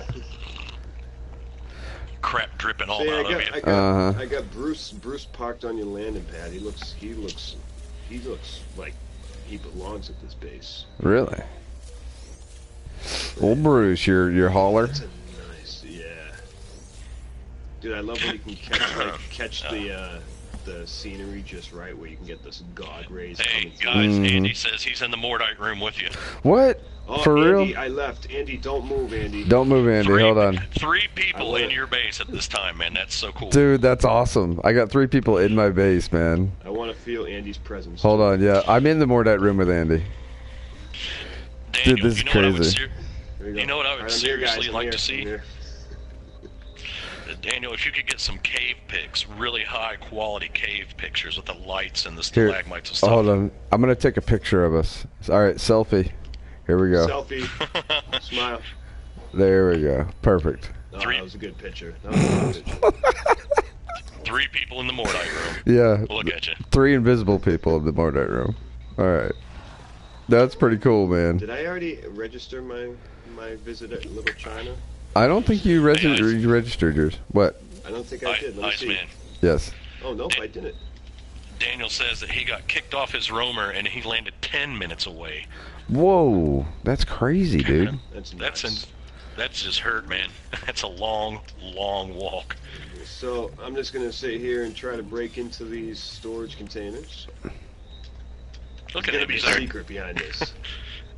He's over there pickpocketing your base, dude. Yeah, no, that's all good. It's gonna be just like the secret behind the portals. There's a secret to being able to use somebody else's. Yeah, somebody else's storage containers. Well, the password. Let's go through this. I'll have my own. I'll have my own Waking Titan to find the password to my storage containers. In ARG. Oh, man. Yeah. ARG to get to the storage containers. All right, the password's in Rot 13.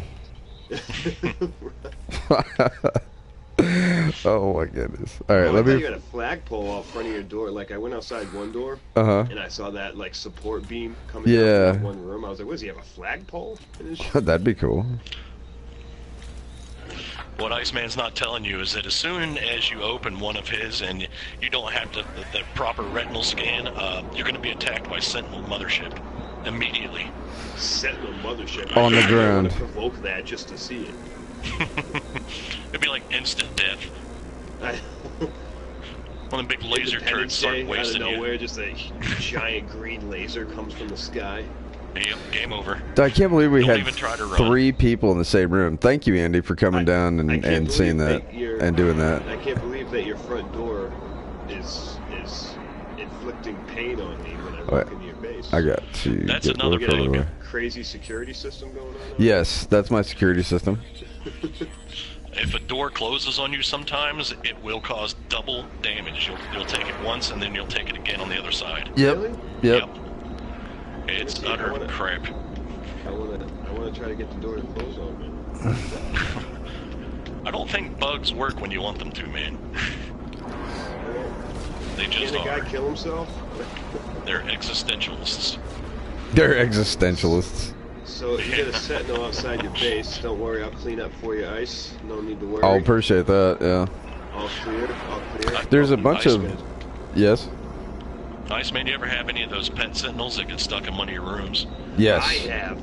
Dude, you know what's cool about that is that, so when before the hub, before all that, right after the foundation update, and I made a base, I made my storage container room, and I didn't know until the next day when I loaded up the game that I locked a sentinel in there with me.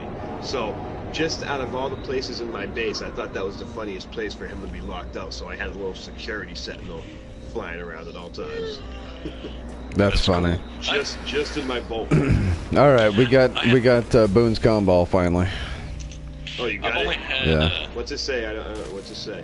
I Oh, wasn't able to read it. you weren't able to read it? I'm sure. No. Andy says to look out for hub V-158, y'all. Wait a Toward minute. Todorock. There we go. Yeah, I've only had a few base bucks, but mine would never get like stuck in there. They would be able to. The sentinels would be able to fly through the walls of my base at will. It was like there was no collision detection at all. That's crazy. So, Boone's Gumball says, start the shower, I'll be home soon. Lord of mercy. Well, you know, Boone is a huge fan of personal hygiene. He is. Absolutely.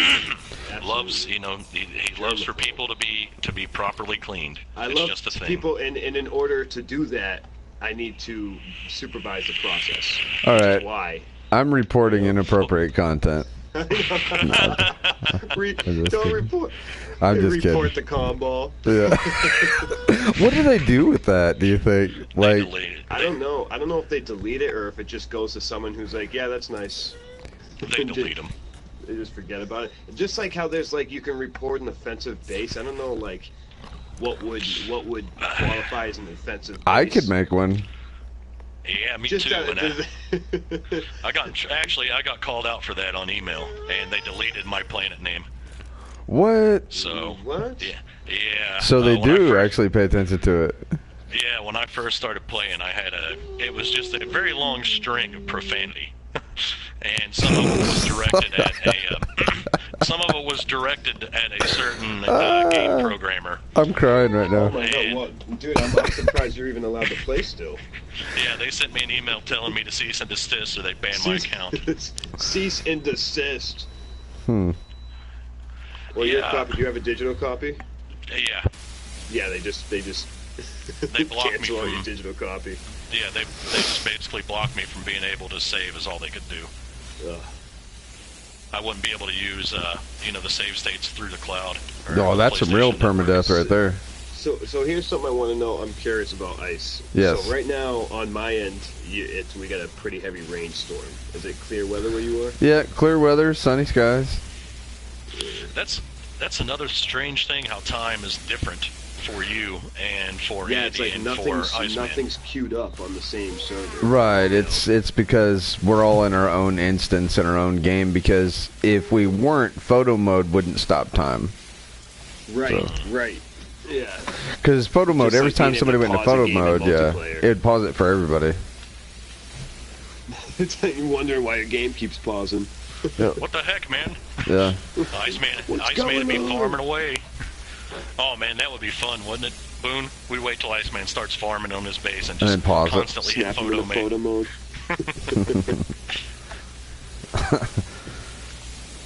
You know, not just leave it into photo mode. Hit it like you're doing a slow motion thing. Well, I guess that's one of the people in the chat that we haven't been paying attention to. Probably. No, actually, no. I've been reading their comments. Oh, okay, good. That's why I was saying. Andy said, "Look out for Hub V158." Right. Todoroki. Hub V158. Yeah. Hub What is that, V158 Todorock. Yeah, I think that's his hub. What Yeah, region you probably in, is. Andy? And he also says, if you're in the same room, can you see the Mordite vanish? No, you can't. No. No. No, you can't see that. We tried to do that when me and Ice visited Cobra's base. We tried to knock out the plutonium to see if we could tell, but it never happened. Blasted a hole in the rock, that didn't work. Yeah. Yeah, using grenades and such, or your plasma launcher. So Boone, how many slots does your hauler have? Gary or whatever his name is. Bruce, Gary. that's what it is. He has 33 slots. 33 And I'm slots. telling you, Yeah. So You he's can- not. you can- It's not the highest capacity. I consider this a win because this was before like no one cared about so much about either the slots or the class of the ship or anything like that. So I have a C class 33 slots, and I mainly just got it because it was the it's a huge upgrade. coolest hauler I've ever seen. In my previous ship, I forget what I had before. You I had know it wasn't the 17 Razzle slots. You Huh? had 17 slot hauler, and you upgraded massively. No, And no, you- no. That's my freighter. You're talking about my freighter. Yeah. I Yeah, had your a freighter. 15 slot. I had a 15 slot freighter, and then I just picked up a 30 something slot. Yeah, Hold on, you let me see. jumped a lot. That was an 30 extremely lucky find, slots. man. Yeah, and it's almost a carbon copy of my other one minus the color scheme. Oh, and it's got that fin on the back too. Yeah, the spoiler over the bridge. Yeah, I like that. That's cool. Oh, I might go over to Andy's base, but I'm in the middle of making money. I was trying to What do you figure want out there? Emerald. I was trying to figure out while I'm waiting for my plants to come up. What I'm trying to figure out is how much money Boone's going to make if he fills up his whole freighter and then on my plants, and then goes to the space station. That's kind of difficult because of the way yours is set up. If it was Mordite and you were making lube, I could tell you.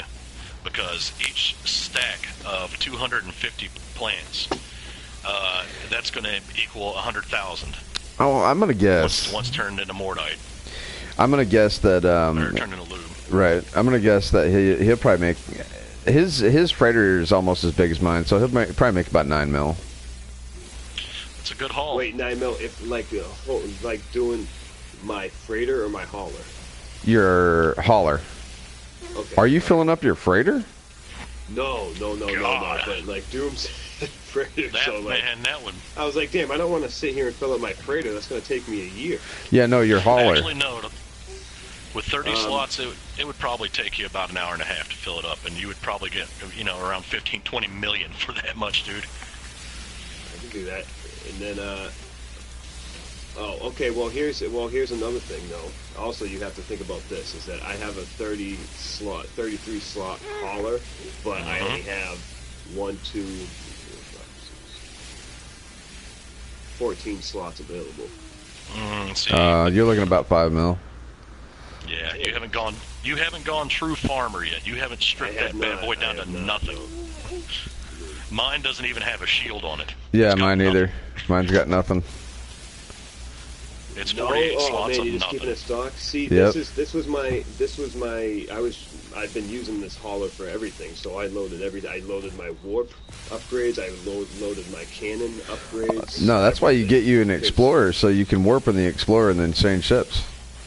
I'm gonna need to, and then I'll just erase all the technology in this just to make room. Well, Yep. the bonus on the Explorer is specifically for exploring.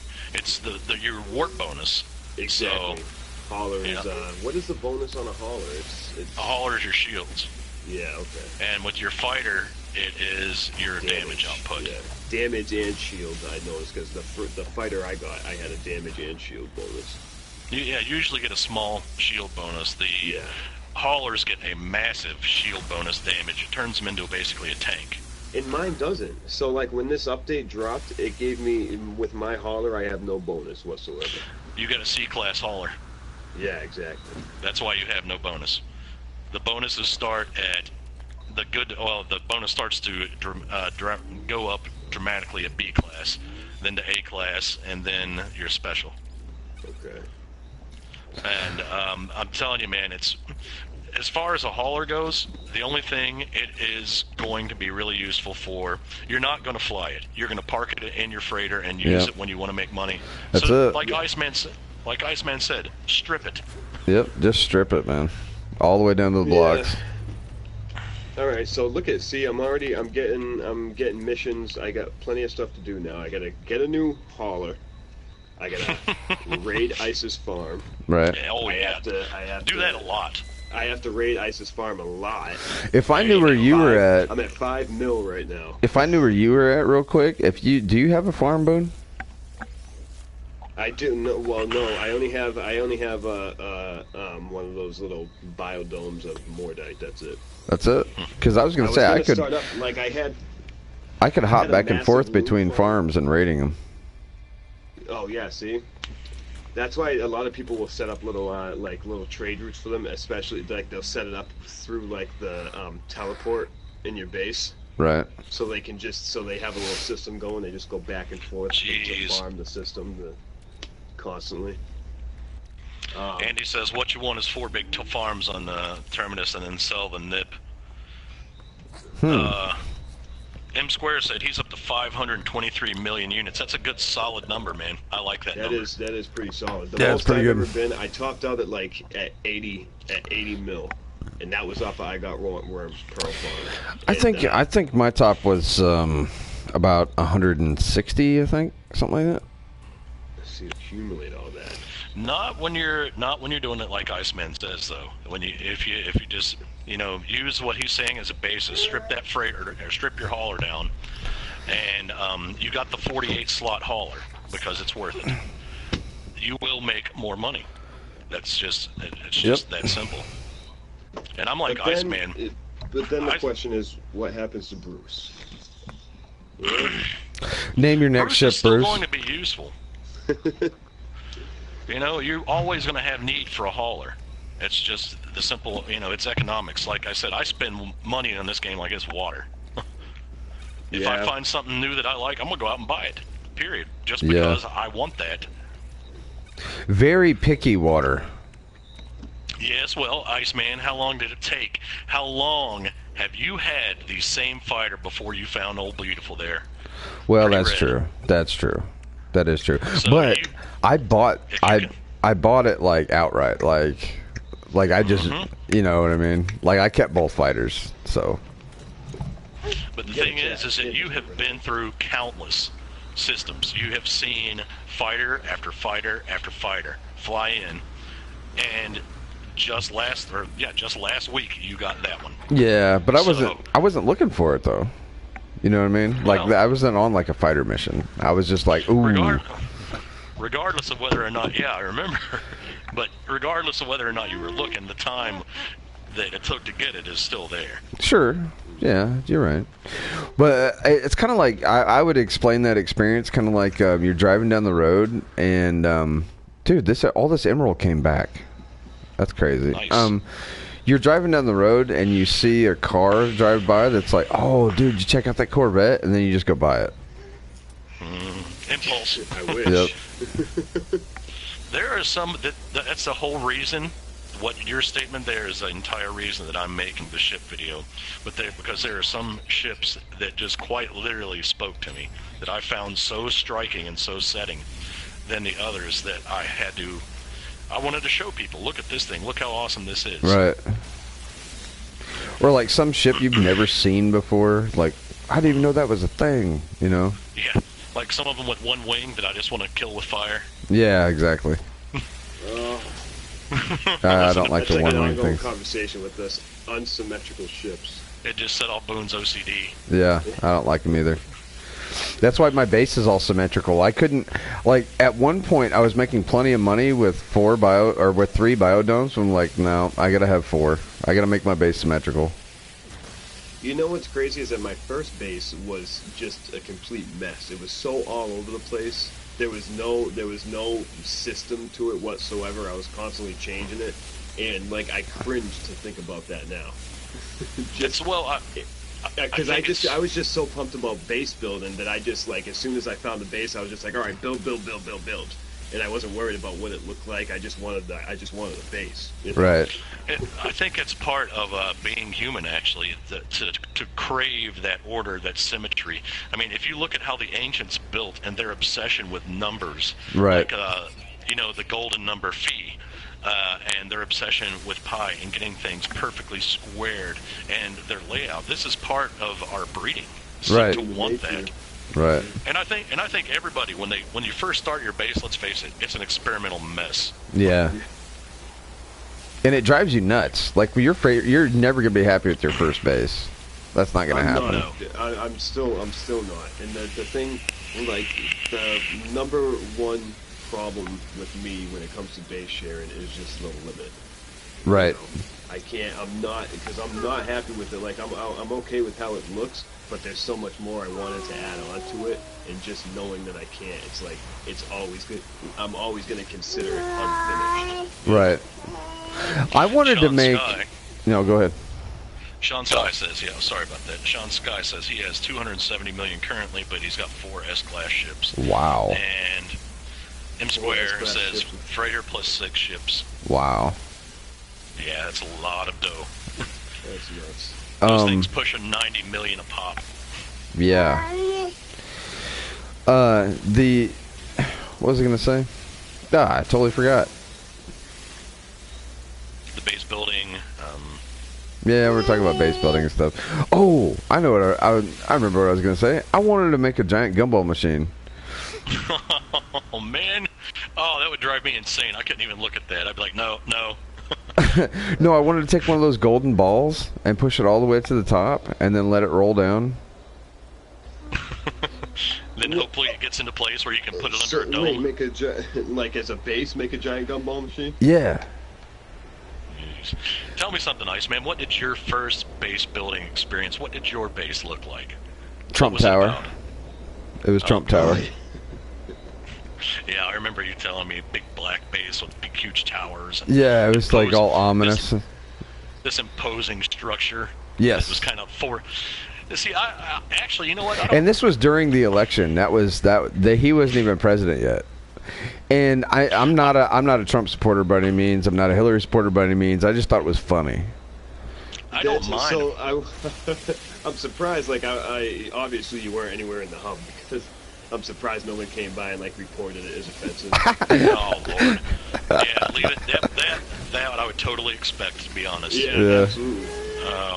But I don't mind those big, imposing-looking structures. Mine was like that. It was 3 of the circular rooms that were like 500 feet in the air. Right. Yeah. Mine was a tower with a landing pad on top that looked like you would land like your helicopter there or something. Yeah. And it was all black and gold, and it was next to a beach. It was like on a beach, and it looked over this like blue kind of lagoon. It was pretty neat, actually. If they ever, one of the things that I'm going to do there's an old Asian in philosophy about the tea room and how the steps are set up in a tea room. It's called the symbols for it mean house of the asymmetrical. But I want a glass walkway to stick out from one of the sides of my my base to be way up in the air, and I want a glass walkway to be a mile long, and to have a biodome at the end, so I can just look around. Oh, that'd be cool. Yeah, I've always liked that. So I always try to, with any of my bases, try to have at least a couple observation points in it and build it high enough in order to do that. Because I'm big into that, just being able to survey the land from your base. I like people that use a lot of glass in their building. It's just something I find. So much complexity. Oh gosh, yeah, that's one window, and you could actually build 2 planters and plants. Right. And that's one of the things that I'm really hoping and praying for, because it will give each player more individual creativity in their building. Yeah. And your base is an extension of your personality, I feel. Right. It says a lot about you. It does, I'm really keeping my fingers crossed. Nobody like builds the same base. I've seen hundreds of different bases, and everyone's base is different. I agree. Yeah. Yep. Sean says there are a lot of Trump planets at the center of the Euclid. Really? That's funny. The universe. Of course.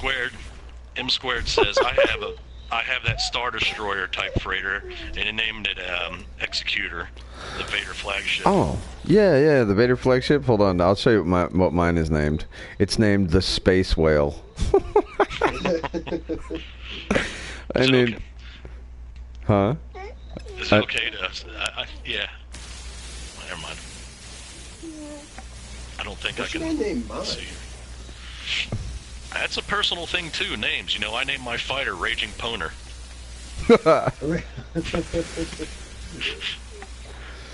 Oh man, that's pretty good. Hey, you know what? I actually might keep the procedural name that it came with. What is it? I like Banana Balark Oil. Banana Balark Oil. Banana Balark Oil. Bananarama? Bananarama. It looks like banana in the beginning, and it's a yellow freighter, so it's nice. Keeping it. I was so happy for you when I seen you get that freighter upgrade. That just made me smile. I wasn't gonna do it. Did you see how hesitant I was? You was like, I don't want to spend it, man. $50 million. I've never had that little bit of money. I've always had money. I can't spend this. And we were all like, come on, man. Yeah. I haven't been anywhere below 5 million since farming was introduced. We know, man. But when you see an upgrade that big, it's better to take it, because when it disappears, you may not see it again. Right. Yeah. Or when you do see it again, you may be back down to that 5 million mark, and you need that 50 million, and then it's going to be gone. Right. Yeah, I mean that's kind of one of the things that pushed me to buying it anyway. Is just because it's when am I gonna have a chance, and I'm gonna need it at some point anyway. Might as well jump on it. When I let that S-Class fighter go, and I sat there for 4 days waiting for it to come back and never seen it again, it was because I was at 20 million and I needed 54 to buy it. Oh.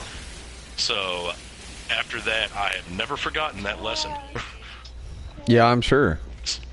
So I keep money in stock, and if I see a ship now, I don't hesitate. If I want it, I buy it. Yeah. It's just with this procedural generation, it's the way you've got to work it to get what you want. Yeah, you've got to have the money for what you want, or it doesn't show up. Exactly. Little man is smacking the hell out of me right now. I'm assuming it's because we're just standing here and not moving. So. Not being entertaining, Boone. You're supposed to be entertaining Gavin.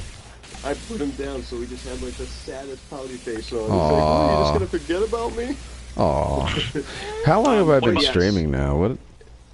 You've been going on a little man. bit. I'm surprised. An hour and 48 minutes. It's not bad. Usually, like the last couple of days, my streams have been getting cut short. Yeah, that was the internet connection problem. So, man, that's beyond your control.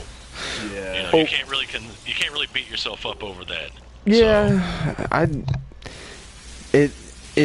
I didn't really. I'm not really like taking personal responsibility for that. It's like I don't know. I wasn't happy about it until that. It's unfortunate that it happened on your stream, so you feel like you can't help but to feel somewhat responsible for it. It's on your stream that it's happening. That's understandable, but As long as you know, nobody hates you for it. Yeah, no. Everybody loves me. Guys. No. Everybody loves you. Hey, speaking of, I'm gonna go ahead and reshare at this point. What was the time?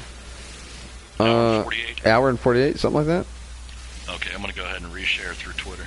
Okay, cool. Like I said, I've got a lot more followers on Twitter than I do on Instagram, because I use my Instagram specifically for the stuff to do with vaporizers. I'm really not doing anything interesting today, though, which is why my viewership's a little low right now. But I'm just it's except for talking to you guys. On a Monday. 9:36 on a Monday. That's right. I forgot I'm on vacation. That's true. Yeah, it's gonna be hard to get people. But am I gonna be able to count on you for noon time? Yeah, man, I got you. I'll be here too. You wanna hop in too? Yep, I got my kids are right now at my parents' house. God bless my parents. They're amazing, saint-like people. So I've got know what's good is actually my fiance's mother just happens to be on vacation this week too, and we went to her to work the other day and we were talking. She's like, "Yeah, I'm taking my vacation this week," and I was like, "Oh, you can come by and grab Gavin anytime you want." And she's like, "That's why I mentioned it." Oh. Yeah, see, my kids will have their time with their mother. She'll come in from Florida at the end of their summer vacation. So for the most part, I've got them all year long. Which is, it's not bad. Like, I'm sitting here, it's like the worst thing in the world. It's not bad, but it is nice to breathe every once in a while. Yeah, to kind of let those stress levels go back down. I kind of feel like you guys are way better co-hosts than I'm a host today. Like, you guys have been talking 80% of the time. But I kind of owe you on that one, though, because I had a stream where I was kind of like not talking much, and you were kind of the one holding the conversation. So I'm just. I have discovered from the 4.5-hour stream that I had to do yesterday get that blasted freighter to pop that I wanted to fight and to get it to unlock. I had 4 battles in 4.5 hours that were the freighter size, type that I wanted, and were within reasonable colors, and all of them were like 30, 27 slots, but it's hard to play and talk and be interesting and to come up with, topics of discussion. Well, yeah, I was just gonna say, so for 4.5 hours, you stayed entertaining the entire time, right? But that's because basically what I was doing was just rolling off of you guys. You guys would say something, I'd comment. Right. But other than that, no, I'm focused on the game. It's hard to talk. It really is. I know how we feel about Orbit TV, but he did just post a video titled, I don't know, I haven't watched it because my phone just died, but it's titled Interview with Emily, the Awakened Titan Moderator. Oh. This could be just a stab at views, though. Yeah, I don't think that's true, dude. No, I wouldn't think so. I really don't think that Emily would go on there with Orbit TV for real. He's not that good. No, he's not. But we're convinced that this Emily girl is an actor, right? That's pretty much helping this whole thing along. I don't know. I don't know. Yeah, at some level she's an actor. At some level she's helping it along. Yes, she's a like he said, she's a Waking Titan moderator. So she's moderating the ARG at some level. Andy says that he read the transcript and it's confirmed. But just because it is her does not mean she is not, like Iceman just said, an actor and nothing more. Right. I don't know. She could be being paid to do this, just like there are other people involved that I'm almost positive are being paid. Orbit TV, though, really? M Squared said, too bad they don't have corpses for dark themes in this game for base building, because if my base is an extension of me, then I think I'll need to see a therapist. I think that's something that we could all use, M Squared. Really? God knows I see plenty of them. Yes. We might go visit some bases later on today and see what we can't steal.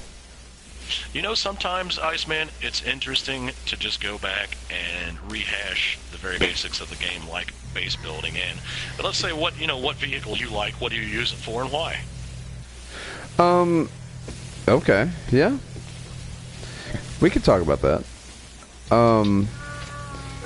My favorite land vehicle has got to be the Roamer, just because it's good all around. The Colossus I used for mining for a little bit on my last base, but I haven't even messed with it on this one. Let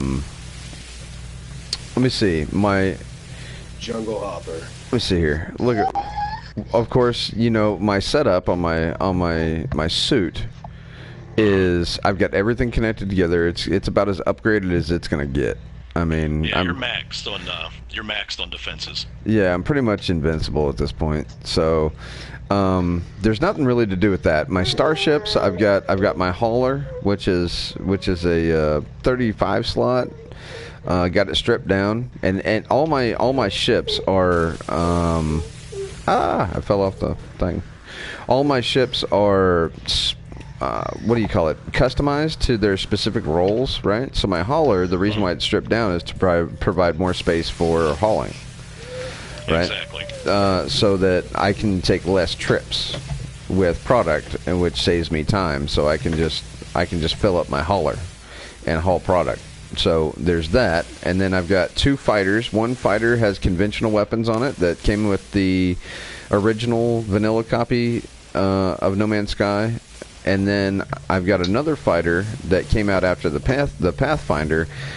Well, the fighter didn't, but actually, I guess it did, because it's a class-based fighter that I bought after the Pathfinder, if that makes sense. And I've got all the Pathfinder weapons on that ship. It's kind of like an experimental test ship. It's like the second generation fighter class. You know, if you've got like the F-16 Alpha 1, then you've got the F-16, you know, whatever. So it's kind of like the second generation fighter. Well, they call them the improved second gen. It just doesn't necessarily mean that they are. Right. Exactly. But why the Roamer? Well, because I'm not really a fan of it. It's named Matt Damon #1. Oh, yeah. It's Matt Damon, guys. Well, just mad love for him. Yeah. Well, because if you look at the specs of the Roamer, it's got 14 slots. It's got enough room for upgrades and cargo capacity. So you can do a little bit of everything with it. You can get to where you need to get to quickly. You can find what you need to find with the scanner, and it's got what you need in order to do everything you need to do without. Yeah, like the smaller one doesn't have hardly any cargo capacity. It's just you can't put any upgrades on it because you don't. If you did, it would take out all the cargo capacity. The Colossus is super slow, even though you can put all the upgrades on it. So it's like a mixture. It's like a best of both worlds type thing. What about you, Boone? In terms of my favorites, like what I like to use. Yeah, I mean, as far as your favorite land-based vehicle out of the three choices we have at this point in time, it has to be my Jungle Hopper, which is the Nomad. And that's only because I just like to whip through the hills and catch air and stuff. I just like it just because it's so fun to drive. The Roamer I like. Well, I don't know. I like the Roamer when I want to feel like I'm driving around in the John Deere. Colossus, I went to somebody's base that had a Colossus and decided to just try it out there before I ended up building a pad for myself. And that was enough to convince me not to. I have no interest in the Colossus. And I don't do a lot of mining on my planet anyway, so I wouldn't have any need for it. And it's like the way it creeps along is like we go right back to Boone's patience. Yeah. So if I'm living, I get in my Jungle Hopper. I'm like speeding through the hills, and then I have the Nomad, which is, the Roamer, which is a little slower than that, but still doable. And then the Colossus is like trying to drive an 18-wheeler through it. Your basic use for it is speed. Yes. Yes, So that's me, just because I like to have fun. You haven't put any of the upgrades on it, have you? I did. No, I put upgrades. So I upgraded the signal booster and the boosters and the mining lasers in both the Nomad and the Roamer. Wow. So not all the upgrades, but I have upgraded both of them with the accelerator and the scanner. So yeah, I am gonna do that. So I'll probably upgrade them. Both. I don't know if you guys know it yet or not. If you've seen this guy I watch, Andy had something to say here. Also, small update: HG are still keeping in contact with him, but they're clearly keeping a hush at the moment. So take that as you will. HG is keeping in contact with who? Keeping with the moderators. And Nexus says, "What's up, buddy?" He says, "All three of you on at one stream." Right, all day. What's up, Nex? Well, all three of us on the stream until like right now, because I'm going to take this opportunity to go handle business. Oh man, what's up, Nexus? Because I woke up at 5 o'clock this morning with no alarm. Let me take a break from what I'm doing right here. Hold on. Nexus, I'm staring at my phone, staring at your logo right now, talking to it. Nexus, I woke up at 5 o'clock this morning with no alarm. I was lonely. I was wanting to hear Bob Ross's soft voice in my ear while I watched No Man's Sky. And where were you? Where were you? Yeah, you were. Nowhere. Distraught over this situation. Right. Nowhere to be found, Nexus. Did you vacate your morning stream responsibilities, Nexus? He did. He thought I was on vacation and I wouldn't be there. All right, okay. What's going to happen here is I'm going to go get some manacles, and we're going to chain them to the desk. Some manacles. So Nexus, you just prepare yourself, buddy. You're going to do streams because we like you. I love Nexus. No, Nexus is awesome. Nexus is the first guy that I've ever collaborated with on YouTube. He said that Nexus says that he's sorry guys that he's been building up his survival so he can do a plane on a day. M Square says that you notice in my link above that I have dual bases in a 7-bodied system. My theory is either I'm in a glitch system or an ultra rare area. Oh. Ooh. So you're able. So is it? Are they both your bases, or is it your base and somebody else's base? The dual bases. I'm guessing that he means he has built. Yeah, 2 bases on different planets, different areas. Wow. So that you talk about cranking out money, man. You could just, good lord. Yeah.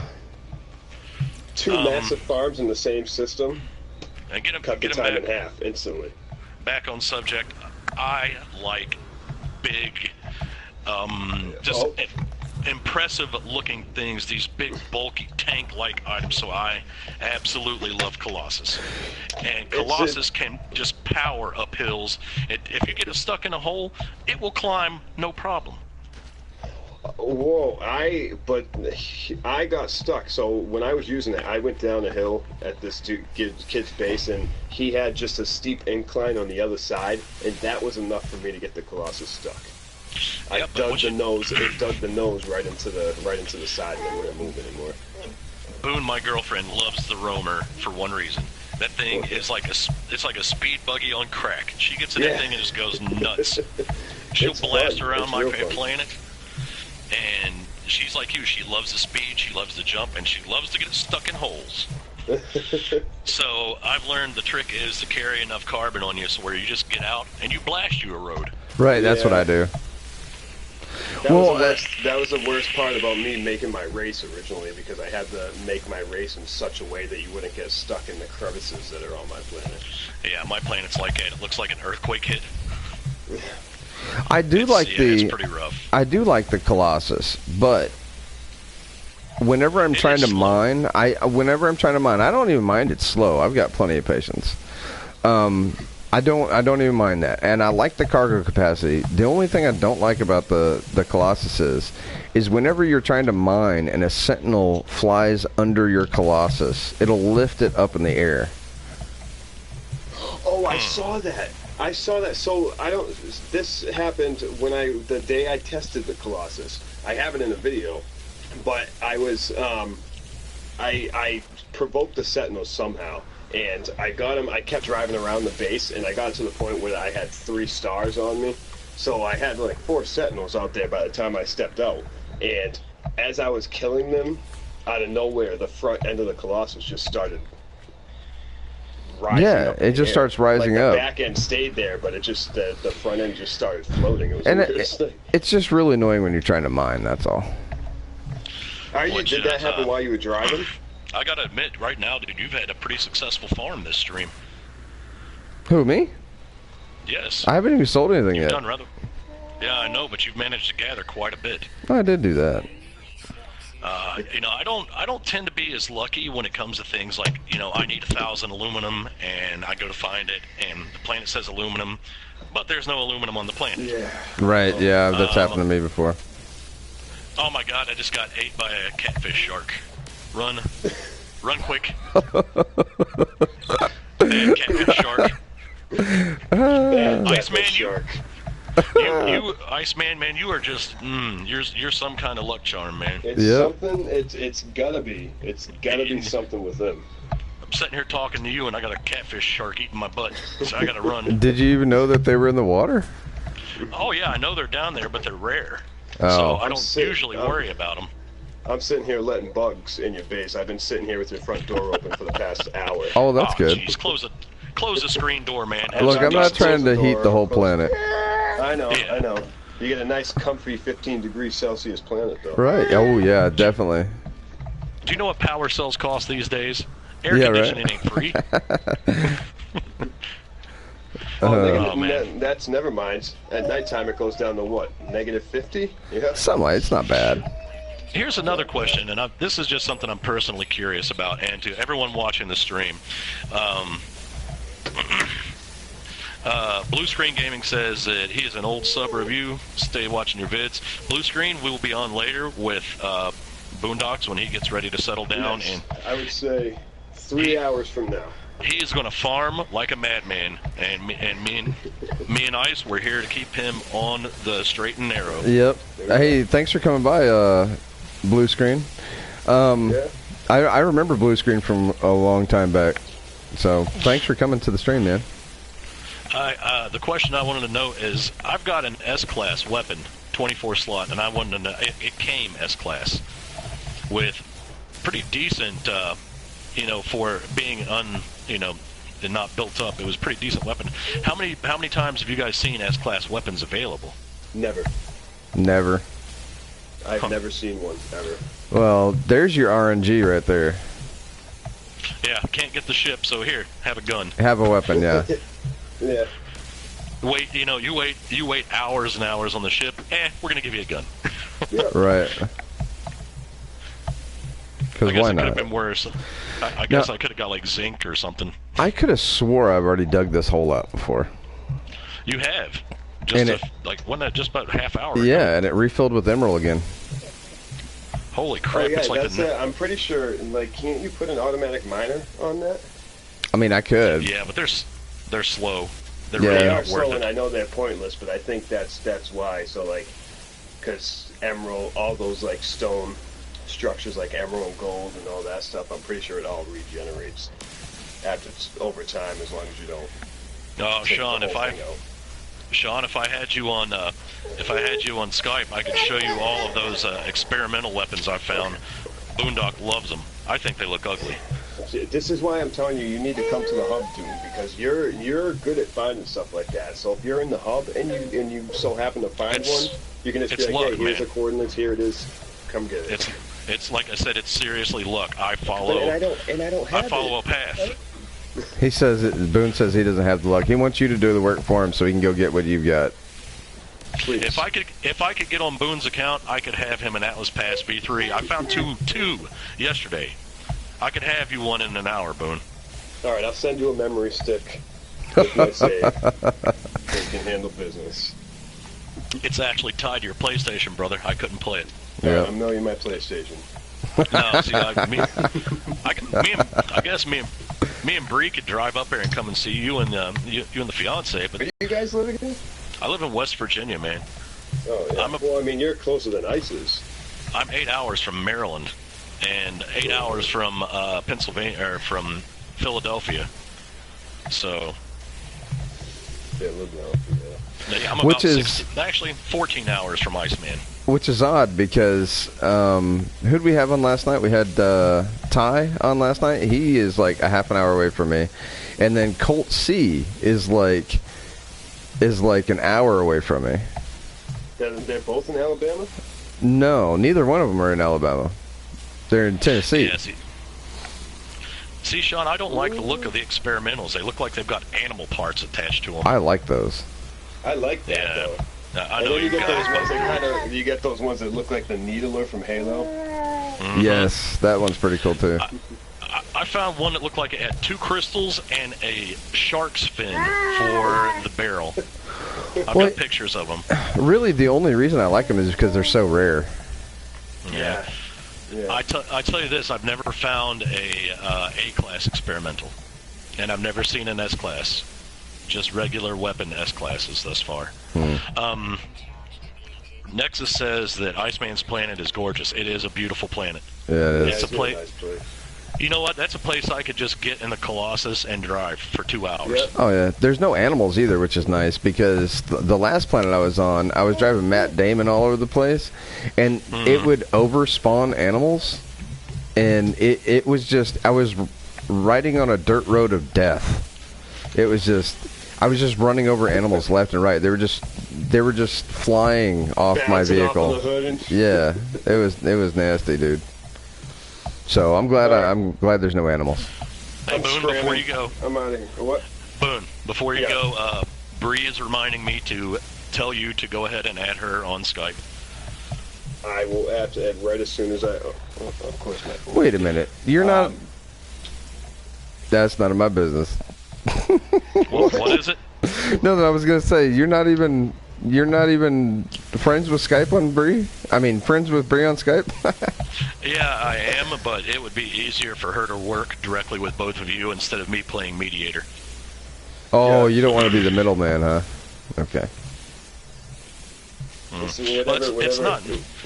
not that. It's just sometimes like if you guys are wanting specific work, and you need to be able to talk directly to her, so she can take what you're telling her and put it down. That's true. That's true. That way, there's no confusion, and that's true. You know, sometimes she shows me work, and I'm like, ooh, I like that. I'll send him that. But you may not like that, so. Right. No, I understood that. I was just giving you junk. Thanks for coming by, Boone. Thanks for coming to the channel. Thanks for co-hosting with me. I appreciate it. Not a problem. We're gonna miss you, buddy.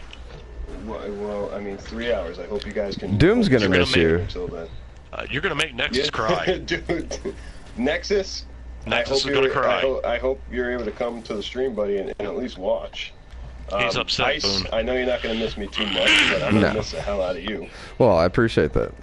No problem. Not a problem. I love you. I think it's time for us to. I think it's time for me to go to the space station. Wait. See you later, Boone. See you later, guys, and hope to see you all around like 1 o'clock Eastern. Yeah, 12 o'clock my time. All right. Yeah. See you, bud. 1 o'clock later, my guys. time. Later on. The Nexus says as long as you report hitting it, you can eat it. I don't try to like run over things, especially like in Colossus, because they get caught up in the tires and they like roll around and they squeal, and I hate the noise they make. So yeah, not really. And it will slow you. Believe it or not, it slow you down. Right, it does slow you down. So the Colossus is slow enough. He don't need any help being slower. And then it slows the frame rate down too. Mm-hmm. Because you're dragging them around and they got that freaking ragdoll physics. Mm-hmm. Oh, wait, I got a goat killing me. Oh, crap. You got a out goat? of grenades. Yeah, and I forgot I was out of grenades. My mining laser is so stupid overpowered, though, it doesn't take long to kill him. Well, that's good. All right, well, we're completely full now. We've got a starship full. We have an exosuit full. We're good to go. Why don't you go fill your fighter up? I'd have to switch ships. Do it. Go fill your fighter up, too, and then see how much money you get for this run. I think that would be super interesting. I had a plan at one point in time to buy 3 haulers. all 48 slot A classes. And just park fill 'em up. or park the freighter next to the space station and just take trips. Yep, yep, and one at a time. I could just buy another freighter or buy another hauler. Well, how much money do I have? Oh, I've only got 2.9 million. After this trip, you could probably buy a couple. You can believe it or not, you can get this B classes, which are acceptable. A B class is going to be either. I think that's what I've got now, is it not? No, it's a C class hauler. Yeah. See, C class is no guarantee on the slots. B class is going to be 2 to 3 below maximum. A class is going to be either maximum or 1 below, and S class will always be maximum. Let me see what I've got on the. See, my fighters don't have a whole lot of space because they're all the way upgraded. Oh, Nexus says he granny drives on his planet, in his home planet, because he hates running over animals. It hits him right in the feels. Oh, So, it hits him in the feels. He's a sensitive guy, you know. He is a very sensitive guy.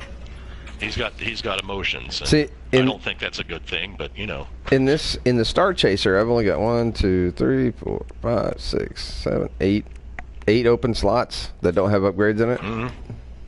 Oh, okay, so it'd be kind of pointless. Right. What about your shuttle? Because I knew you had a nice shuttle. No, I don't have a nice shuttle. I've got the Nerf herder though, which is my Explorer. That's got quite a few open slots. I guess I could work with that. That's strange. That's something that shouldn't have open slots. Why is that? Because of pirate battles, I keep my Explorer with at least 3 weapon upgrades and all shield upgrades. Nah, I just change ships. Yeah, but if you warp into, like me, if you warp into the freighter battles, and I'm doing it constantly, you can't really change ships then. You can't actually even pull your freighter out to change ships. So apparently this whole time I was making money, my freighter was being attacked. That happens to me constantly in this system. My freighter's always being attacked in this system. You want to hear something strange? I've had mine parked outside of my home base now for over 40 days, and it's never been hit by anything. It's just there. Really? Yeah. They won't leave mine alone. They like you, man. Maybe it's like, like back when you're in 3rd grade, you pull girls' hair and stuff if you like them. Maybe that's what they're doing. They're flirting with you, Iceman. Yeah, they're flirting with me. That's what it is. Just little love attacks. Yeah, they like me. Yeah. They weren't trying to be friends. Oh, see, Nexus is sad now. Yeah, I saw that.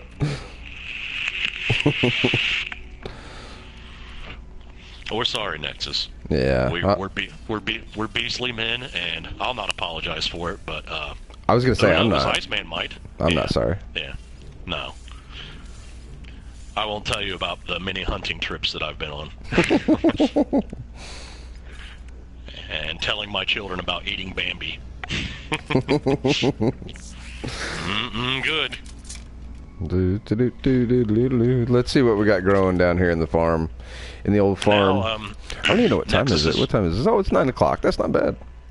No, you're doing fine, man. You keep this stream going at least another hour. Yeah, we could do that. I figure that'd be maybe 2 hours might be a more acceptable time limit. Maybe 3. I was thinking I really want to do 3 and 4 hour streams. I will stay with you. Oh, that'd be awesome. I've never had somebody. Well, I appreciate that because, believe me, he's not lying. He's done so much work for me. It's not even funny. And free of charge, just because he likes me. But I've never had. I don't think I've ever had a co-host be that exuberant about being on a 4-hour live stream before. So I appreciate that. It's the game, it's the people, and there's a lot of things I do. Like, vaporizers, I help people for free. I build coils for them. I can tell them, what setups they would be useful for them at the more affordable prices, and I do this for free because I believe in the community. You're a good dude, though. I've noticed that the older I get, the more I understand that making other people happy makes me happy. Yep. You know what I mean? It's not that. I have very little emotions, to be honest. I think my psychologist said that I'm a highly functioning sociopath. Well, that's nice. been through a lot of different things, man. Right, I know. The point is, I know the right thing to do, and I know what's wrong. Right. And I choose to help people. Like, you know, with your little project, I was able to set it up to where you can get a custom graphic because my girlfriend knows how to do graphic art. Right. And she has the Photoshop Professional. It's all updated. I can do your video intro because that's something I can do. There's no need to charge you for that because it's not costing me anything. Why would I want to charge you? Right.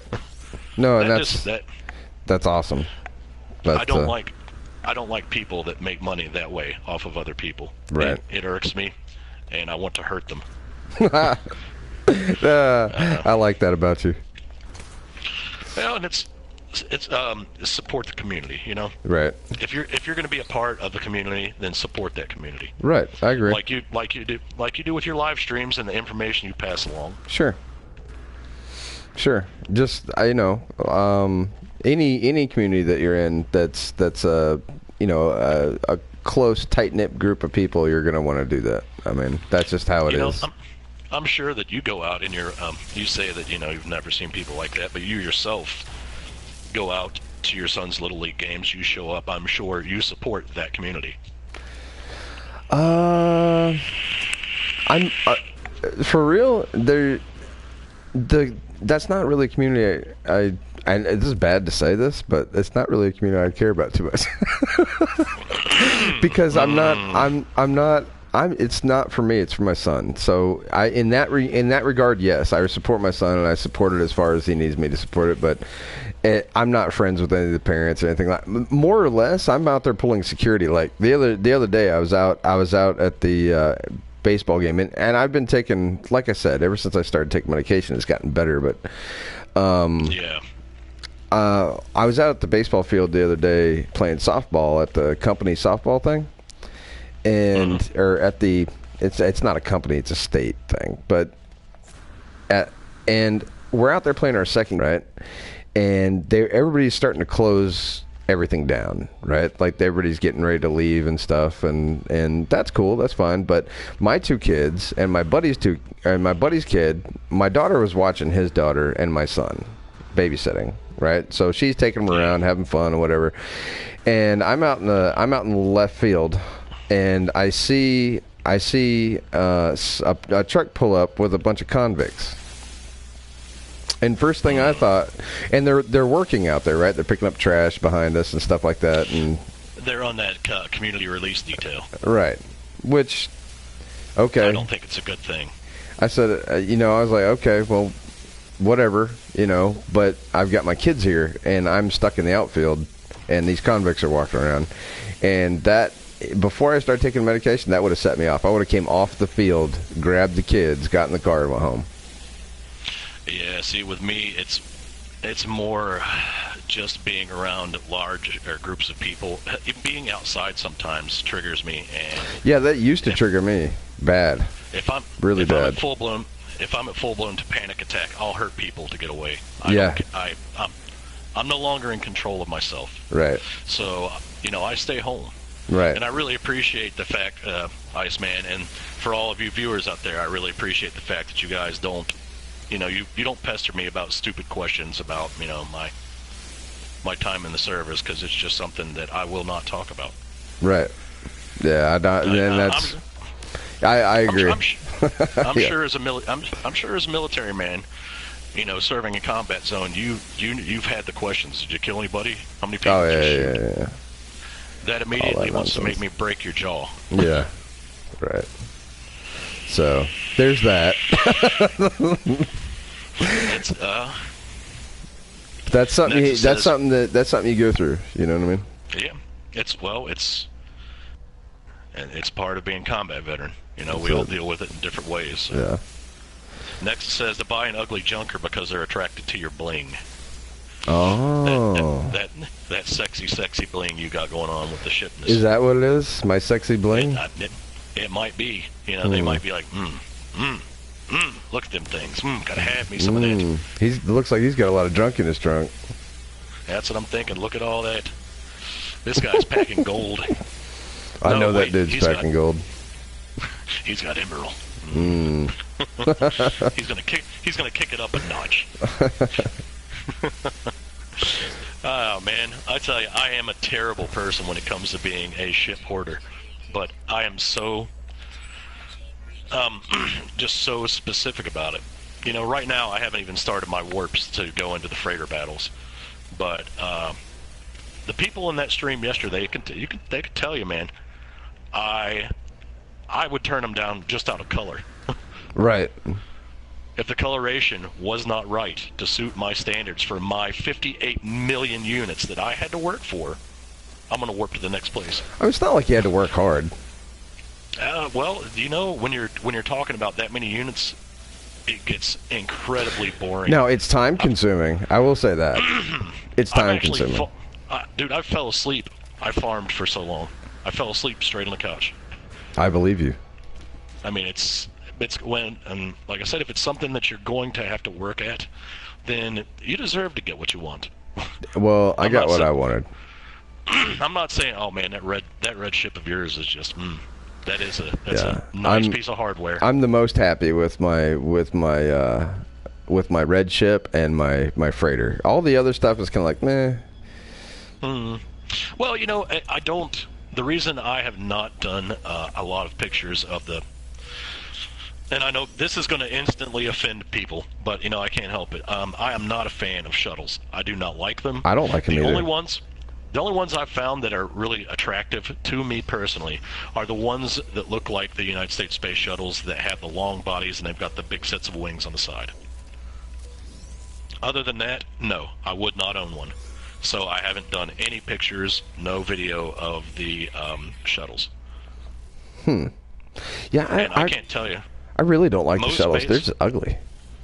Well, I mean, in most bases you go to, you're going to get they're going to be the most, you know, the most frequent number that's going to come in there. Yeah, the most frequent, the most plentiful was the word I was looking for. You're going to find them more than any other class, and you just get tired of looking at them. Right. It's like, geez, this again? Right, exactly. And there's not that many body variations on them. It's just... No, there isn't. And if there is, they're not noticeable body variations. You've got the wide back, which has, you know, like the 6 sets of thrusters. Then you have the stubby-nosed ones. And then you've got the ones that look like tubes of toothpaste or spark plugs, which are just hideous. And you get the pancakes. So, yeah. And then you've got those long-bodied that actually look elegant. And they look really good in white because they remind me of the shuttle. So, Andy says ship racism. That's an ugly thing, man. I call it ship preference. You know, when it's your money on the line, you get to choose to be picky. That's true. Okay, there's another freaking catfish shark. Gotta run. Hate those things. In the water, against predator fish in the water, you have no chance. No, you don't. They are so much. They're so much faster than you. Really, that's just good advice for life right there. Kids, if you're at home listening, predator fish in the water, don't have a chance. Stay out of the water. No. Man, I watched Jeremy Wade catch that goonch catfish. That thing was ridiculous. And the Wells catfish in Spain, that 200 and some odd pound, 300 pound catfish. Can you imagine that? No. That's insane. I've seen them pull them out of the New River here, blue cats and channel cats, and they easily, you know, big ones, easily going, you know, 40, 50 pounds. That's crazy. Monster fish. 200 pounds? That's just like, what? It's good eating, though. I don't know. Would it be good eating, though, a 200-pound catfish? It depends on the cleanliness of the water. If they're in garbage water, you really got to be careful. Because I've found them with batteries inside them, and I've found them with plastic in their guts. You know. Gross, dude. Yeah, so I found them with other things that I won't mention in their stomach. I can imagine. I actually found one that had swallowed a partially broken needle. Ugh. Like a syringe. Well, you know, if you're diabetic and you go out on the water, man, you got to take your supplies with you. The bad thing is around here that people are bad about disposing of them. They don't want to pay extra, the garbage company extra, to get the biohazard. Well, yeah, especially if you've got like a heroin habit. Nexus said his shuttle looks like the Nebuchadnezzar from Matrix. Those are, once again, man, I'm sorry, I just don't like them. Andy says, Nexus, that's some spelling. Pro. Nexus is a highly intelligent person. I like listening to him talk. He is. Is that actually how you spell Nebuchadnezzar? Yeah. From the King Matrix? Nebuchadnezzar. You know he wasn't from the Matrix. He was King Nebuchadnezzar. No, I know that. He's in the Bible, but I figured that the Nebuchadnezzar in the Matrix wouldn't be spelled the same as the Nebuchadnezzar in the Bible. Yes, he was spelled exactly the same. Oh, okay. The King of Babylon. Actually, he built the city. He claimed that he built the Baalbek. The Romans actually built on top of Baalbek in Syria, and he claimed that he used a race of giants to build Baalbek because the stones were so big that they would have weighed in the thousands of tons. Right. And the Romans came along and built on top of Baalbek, the remains. But yeah, King Nebuchadnezzar claimed that he had hired a race of giants to build his city. I've got a photograph of a guy standing on the end of one of the base stones of the building, and the first photo is just him standing on the rock, and it looks big. But when you scroll out and you realize how big this thing is the size of a 20-story office building. That's crazy. Yeah. Solid. Perfectly cut, too. Very, resilient. That's a resilient building. This ain't going nowhere. Right. It's like, it starts with a P, Petra. Here at Baalbek Homes, we make buildings that last. Might be a little difficult to get into your area, but don't worry. Once this thing is on its foundation, it's not going anywhere for the length of your entire family's existence. Right. Well, I'd say this. Whoever the construction crew that built something like that, you don't want to have to fit the bill for lunch. No. Those guys could be hungry. Yeah. All right. How much does a cow cost? Right now, on the hoof, or... On the hoof. On the hoof, you buy it at prime age, which is a year. I think it's $5,800. Yeah, that's what you're looking at because you gotta assume, right? If you're gonna build a house with giants, there's gonna be at least 4 of them. And move stuff like that, you probably need 50, 60. I hope you own herds. But yeah. He was a king, so he's probably sitting pretty good. Probably. Oh man, I love my Explorer. Yes, I'm gonna rub it in. I noticed something weird, and I'm taking pictures. And I've only seen this on my Explorer. It has a period and a V on the front on either side. And then on the very back, okay, I'm getting beat up by something. Hold on. On the very back, it has 2 codes. And, it's got the number 22, which is obviously 22. Is that, it can't be anything but. That's an S-class? No, it's an A-class. Okay. But the 2 codes match exactly. The numbers 22 match exactly on either side, and the V is exactly the same per side. Got no idea. Never seen it anywhere else. But I'm with you on the symmetry. Apparently, what's his name? Ron Howard? No, not Ron Howard. Ron Howard? Ron Howard. Yeah, Ron Howard. He plays No Man's Sky. No. Ron, the guy who figures out all the mysteries in No Man's Sky. Ron. Ron, he's the mystery guy. Yeah, the mystery guy, Ron. No, Ron, Scoville. Ron Scoville. You know what I'm talking about now? No. Okay, Ron Scoville. He's been on the Cobra show a couple times. He has figured out an alphabet that those symbols go to. And so each one of those symbols that you see is part of a English correlation alphabet. Gotcha. So it correlates to some other letter or number in English. But nobody's been able to figure it out yet. Well, it's like, back in the Revolutionary War, we had what's called replacement code. Or, right. Right. Not code, ciphers.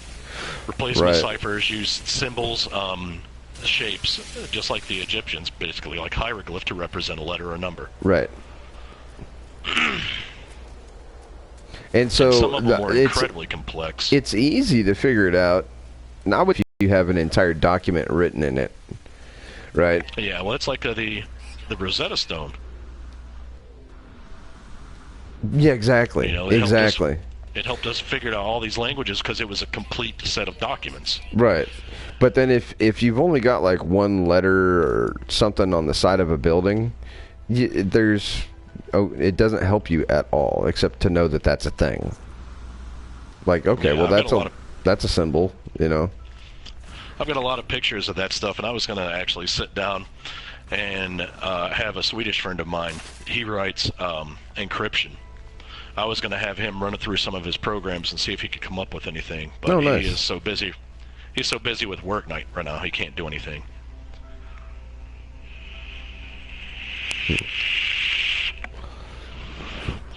But he uses incredibly complex block cipher or block encryption, 128-bit, 256-bit, whatever you want. Right.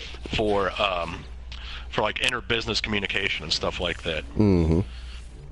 So he's unfortunately pretty slammed at work, and he can't help me out. Oh, I'm sure, because that's a busy industry. Blasted Heat says, "I named my first planet. This game sucks." That's definitely a thing for you. Blasted Heath. What's up, man? How you doing? Hey, I need some tea. Give me 2 minutes, please. All right.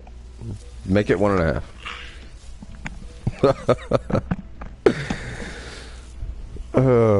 Name my first planet. This game stinks. All right. So yeah, Ron Scoble. He's the guy to go to if any of you guys have questions on these symbols that you find on your ships or in your base, or not in your base, but on bases, on buildings. He's got a catalog of stuff like that, and I think I wish Ron had. Maybe I'll have to look that up today. I'll look that up today and find out what Ron's into. What Ron has been posting. I wonder if he's got a blog. If he's got a blog, I'm going to stalk Ron today. Because I'm waiting on No Man's Sky news to come out. We're waiting on the Reaction Faction, the Waking Titan mystery to be solved, and all that stuff. We're waiting on all these things. And while I'm doing that, I think I'm going to stalk Ron Scobo. Because he seems like he's got a lot of stuff that he works on inside the game of No Man's Sky. And I think it kind of annoys him that nobody else is doing what he's doing in No Man's Sky. And everybody's trying to figure out this whole Waking Titan thing, and it's a mystery. But he's sitting there probably going like, okay, well, y'all want to work on this mystery. Why can't you find the time to work on the mysteries of No Man's Sky with me? You know, that type of thing. So I'm gonna stalk Ron today. I think that'll be my mission for the day: stalking Ron Scoville.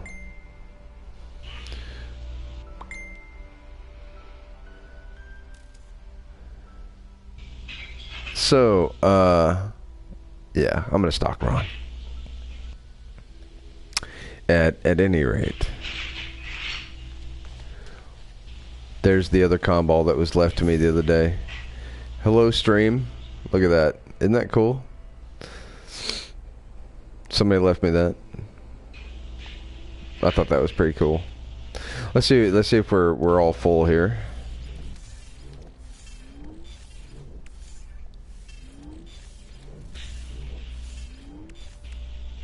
Wow, that's a lot of product. Holy smokes, man. I'm gonna try to knock this iron down a little bit. Maybe I can clear up that other slot right there before too long. I'll tell you what I could do. I've got platinum, right, in my exosuit. How much platinum do I have? Not enough, probably, to make anything of consequence.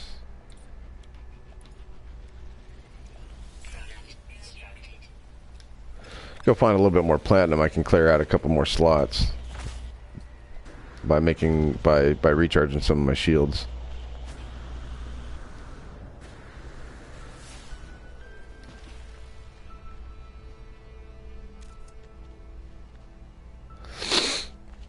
So, is he trying to solve the QR codes? What are the QR codes reaching? Nexus? I know what he's been doing is he's got a catalog of all the mysteries in No Man's Sky. You've got the symbols, you've got the monoliths, you've got the numerology, you've got the geometry, you've got all these things that interplay together to create a tangled web of mysterious confusion that he has been trying to untangle, decode, solve. It's like the biggest Sudoku puzzle ever. That's what No Man's Sky is. It's a galactic Sudoku puzzle. And so that's what he's trying to solve. And I really hope that he's got like a compilation of things that he is working on. I would love to see where that's at. And in all seriousness, he's done a lot of good work, and he's a really good dude. And he's done a lot of really cool stuff for the community. So props to Ron Scoville for that. On Sentinels and other objects, there are partial QR code images, but no one can figure out if they go together. Oh, those QR codes. Gotcha. I don't know if he is or not, man. Like I said, all I know is from what I've talked to him about on Cobra TV, on the Subcasts. So, and the dude works on some really interesting stuff on the Subcast. So, I'm thinking that stalking him for the day and seeing what he's really, all the stuff he's really working on is a good idea. I think I might share some of that stuff on my Facebook page, and if I can, I might share some of it on my YouTube channel in the next coming days. I think that would be pretty interesting. Just so maybe I could learn how to turn the monoliths on in a specific sequence in order to get things to happen. If I could do that, that would definitely be going on my show. I mean, that would be like hitting it out of the ballpark for me. So I think stalking Ron for the rest of the day is going to be my mission after this live stream is over. That sounds amiable. That sounds like a noble plan. In the most scoundrel of ways.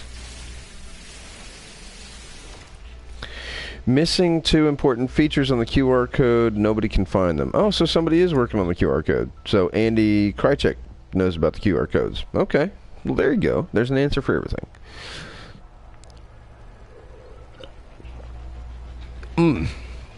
I need to get something to drink there.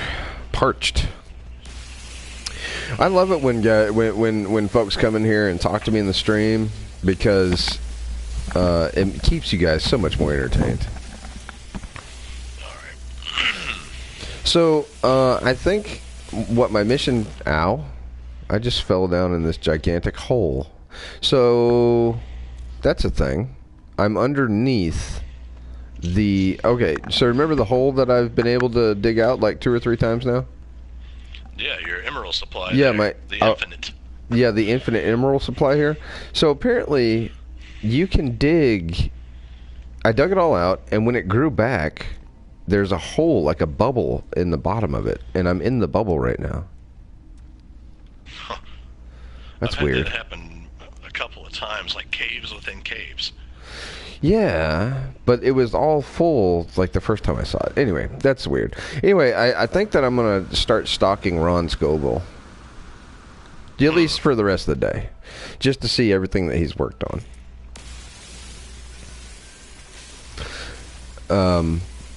What he does is he's the guy who's figured out that you can turn the monoliths on in a specific order to get things to happen. Yeah, I remember the conversation, and it's for me. I understand people love a good mystery, but for me, I'm all about functionality. It's just it's interesting to read about, but I don't know. It's not something I'm going to be spending time on. Yeah, no, I wasn't going to do it on the stream or anything. I thought maybe what I would do is try to learn how he's doing it, and then try to replicate it on my stream? If you could find a coder to help you, that'd be incredible. What I'll probably end up having to do is finding a bunch of monoliths that go together and then marking them and seeing if I can't get them to go to each monolith and see if I can't get them to turn on and stay active. Like a 1x1 deal. And, right. You know, label your beacon 1, 2, 3, 4, and 5. Right. Exactly. Or even color code them. You know, color code the beacons. He says he's trying to solve the QR codes, and next says on Sentinels and other objects are particular QR code images, but no one can figure out if they go together. Right. And Andy says they're missing 2 important fragments on the QR code. Nobody can find them. I don't know. As far as images and things like that, about the only thing of note that I've ever seen is when, especially during freighter battles, I'll warp in and a symbol like I'm out of plutonium or something like that will appear at the top of the screen, and it's a border and everything, but it's blank. And it only appears for a second, then it's gone. That's odd. Yeah, I have no idea I've never even been able to capture it because I'm warping into a fight. Right. No, you know what? I've seen that exact same thing you're talking about. And I thought it was weird, too. I thought it was like just a glitch. I don't know if it's a glitch or a bug or it actually means something, because it's happened a lot during a freighter battle, but I can't get a picture of it. I have no idea, because it doesn't really say anything. And then it's just gone. Like maybe it was a menu that was there before you warped in. It's just now like blinking out. That's what I thought it was. Like there was. It's almost like the menu whenever you open the menu and then close it back. You get that kind of blink out feature, and that's kind of what it reminded me of. Yeah, like I said, it's happened a couple of times. It looks like a little image, and almost like you've learned a new word, and then it's gone. Right, yep. So I have no idea on that one. It was just something odd that, like I said, I've not ever found any kind of let's see here. But yeah, there's just, for me, personally, there are too many bugs. There are too many optimization tweaks that need to be made to worry about things like portals and glyphs. So I just, it's cool that other people work on them. Like I said, that's your thing. My thing is, the ships. Everybody has their own little piece. Right. And that's...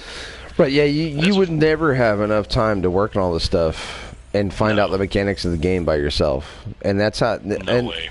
And that's really what gets me is like one of the things that I heard about this game when it came out is, well, yeah, but what do you do in the game?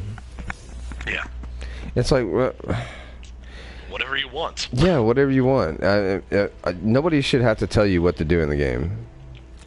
Well, and when you think about it, I mean, you think truly of all the different game styles that are out there available for the PlayStation, the Xbox, the computer. How many games can you say that about? I mean, you go to Batman Arkham Asylum, and, well, what do you do in the game? Okay, well, you beat up bad guys and kill bosses. Right. That's it. Right.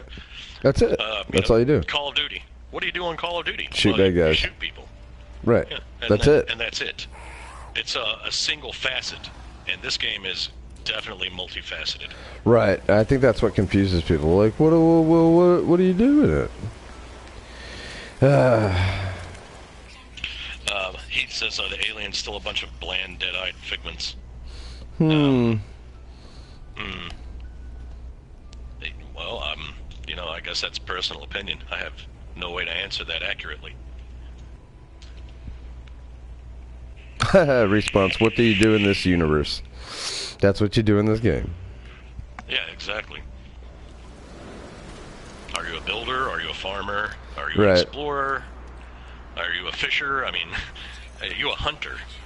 Right, yeah, what do you do? You want to be a lawbreaker? Go be a pirate. Yeah, right. I like doing that. So, yeah, I mean, it's all about personal choices. Oof. It's starting to get hot in my house. It's getting a little warm here too. It's about 88 out. I don't even want to know what it is down south. So what's going on? What's everybody talking about on the Reaction Tea Time stream right now?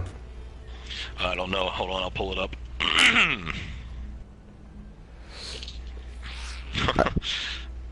Reaching Nexus said the last time I checked, my day is go to work, farm units, go home. Yeah. Go to work, farm units, go home. That's pretty much what I do. Ooh, speaking of which, I suppose that I could build a prison planet. Like, I saw somebody found a base where they had made in creative mode a base that you could get in but you couldn't get out of without destroying a piece of the base.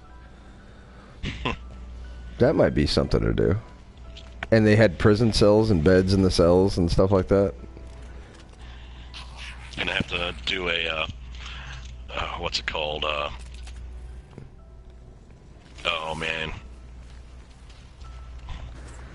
solitary confinement rooms and things. Right. Let's see here. Reaction tea time. There he is. Wonder if it's still that weird. Oh, okay, and it just totally closed out YouTube. Well, that's fine. Well, that's good. Yeah, take that, Tonto. Alright. Okay. I'm gonna have to pull your stream up and his again. Okay. Yeah, see, I like the size of my tablet. I mean, these Windows tablets they're expensive, but they're nice. Oh no. Oh no. Oh no. Guess what? Run. No. My controller died. You knew it was going to 20 minutes ago, man. Yeah, I know. I like it when it does it in the spaceship. You just spin around in circles. I have no idea where I'm at right now. Alright. I totally forgot about that. Alright, well, I almost died because of my controller. Alright, where's my other controller? The Alliance of Galactic Travelers says, nice MT. Oh. My wife says she put it in the kit. Ooh. Sean Sky is over there, face and beard stream. It's still a loop. So It's still a loop. Yeah. Yep. Alright, let me close him out so I can see our comments. And the chat's gone. Awesome. The chat's gone, that's good.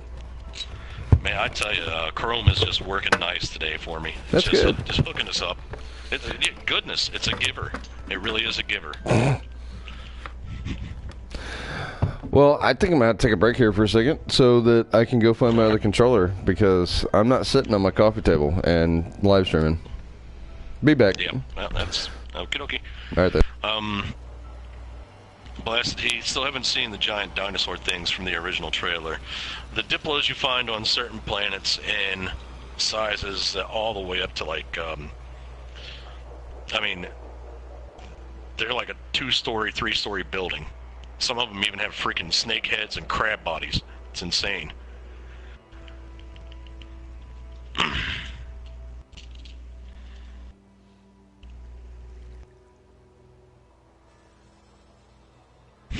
Yeah, Nexus gaming on mobile is most reliable for comments. I use my tablet basically right now just for, you know, YouTube things and to keep track of you guys in the stream and whatnot. Speaking of, I need to remind Iceman to put me on moderator.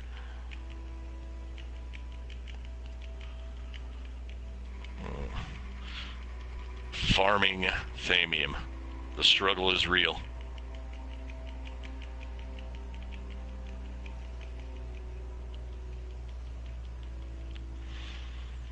And on phones and such, I'm not sure if it's just your version of your OS that you're using, but the YouTube app on my girlfriend's phone will not allow her to see chat during live streams. So, yeah. On my tablet, usually the only problems I have is on Chrome's end. And I usually prefer Firefox, but right now Firefox is slower.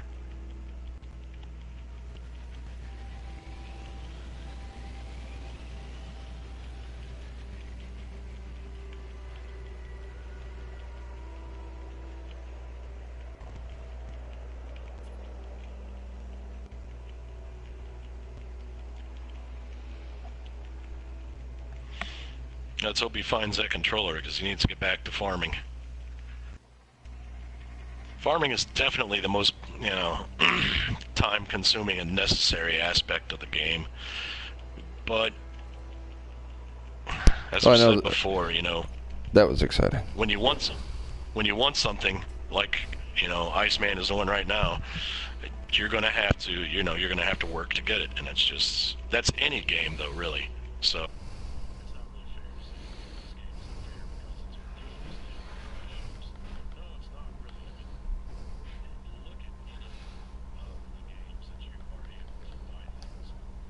With,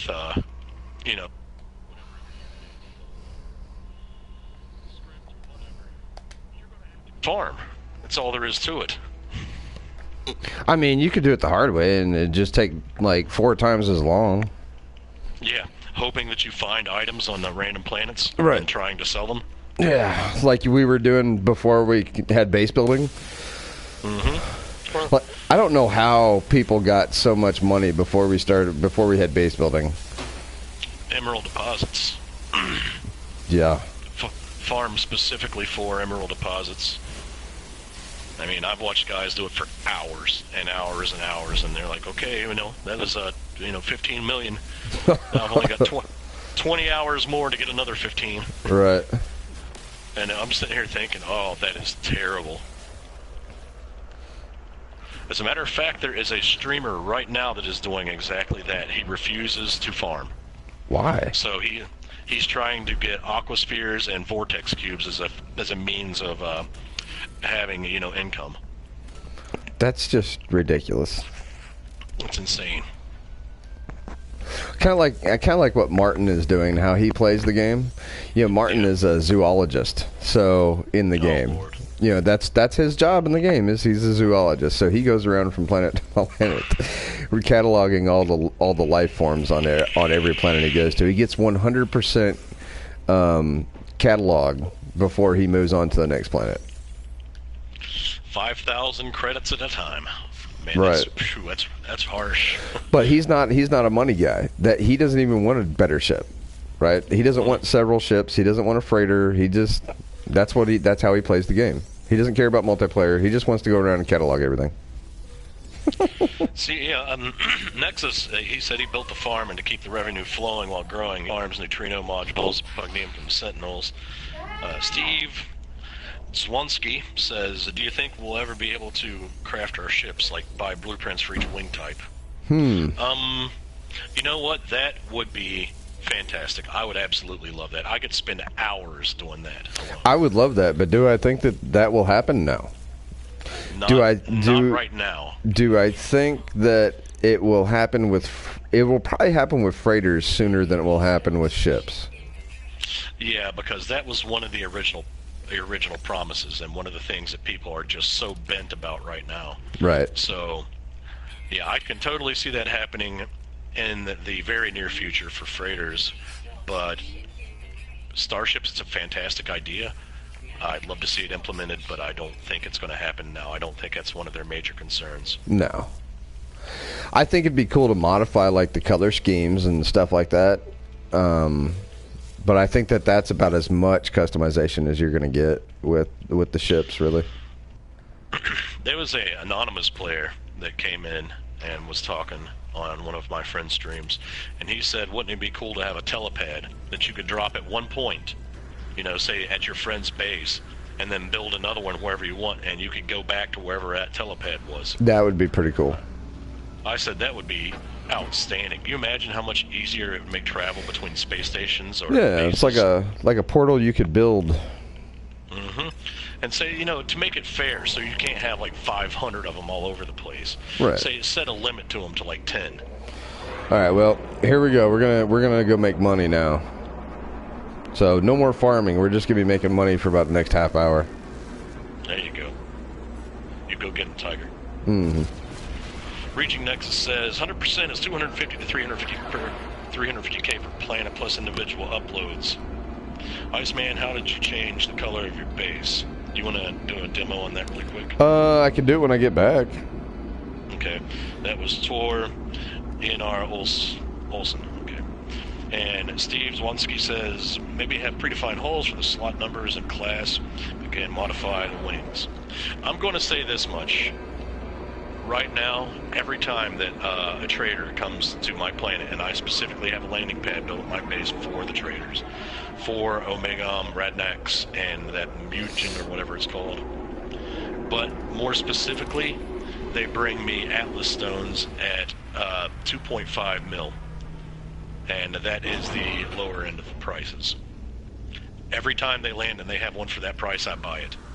I'm Right. up to 18. I'm up to 18 Atlas stones. I've only got one. But I buy it every time I see one. Alright, so we're going to get rid of all this emerald first, because I don't think there's anything I could actually build with emerald, is there? Hold on, let me check that first. Yeah, there actually is quite a few upgrades that require. Not upgrades, actually build products out of. That, it says that's what it's for, but I do not recall ever having to build anything with emerald. Doc Rock says, at one point he had 10 stacks each, Gravitino balls and Vortex cubes prior to the Foundation update, and then they nerfed both the stacks and the prices.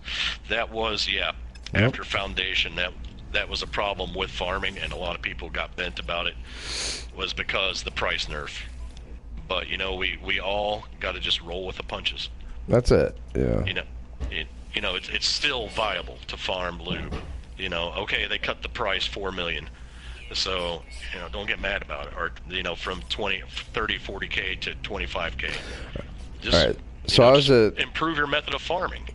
Everybody remember this number. I was at 2.9 million before I started selling stuff. Okay?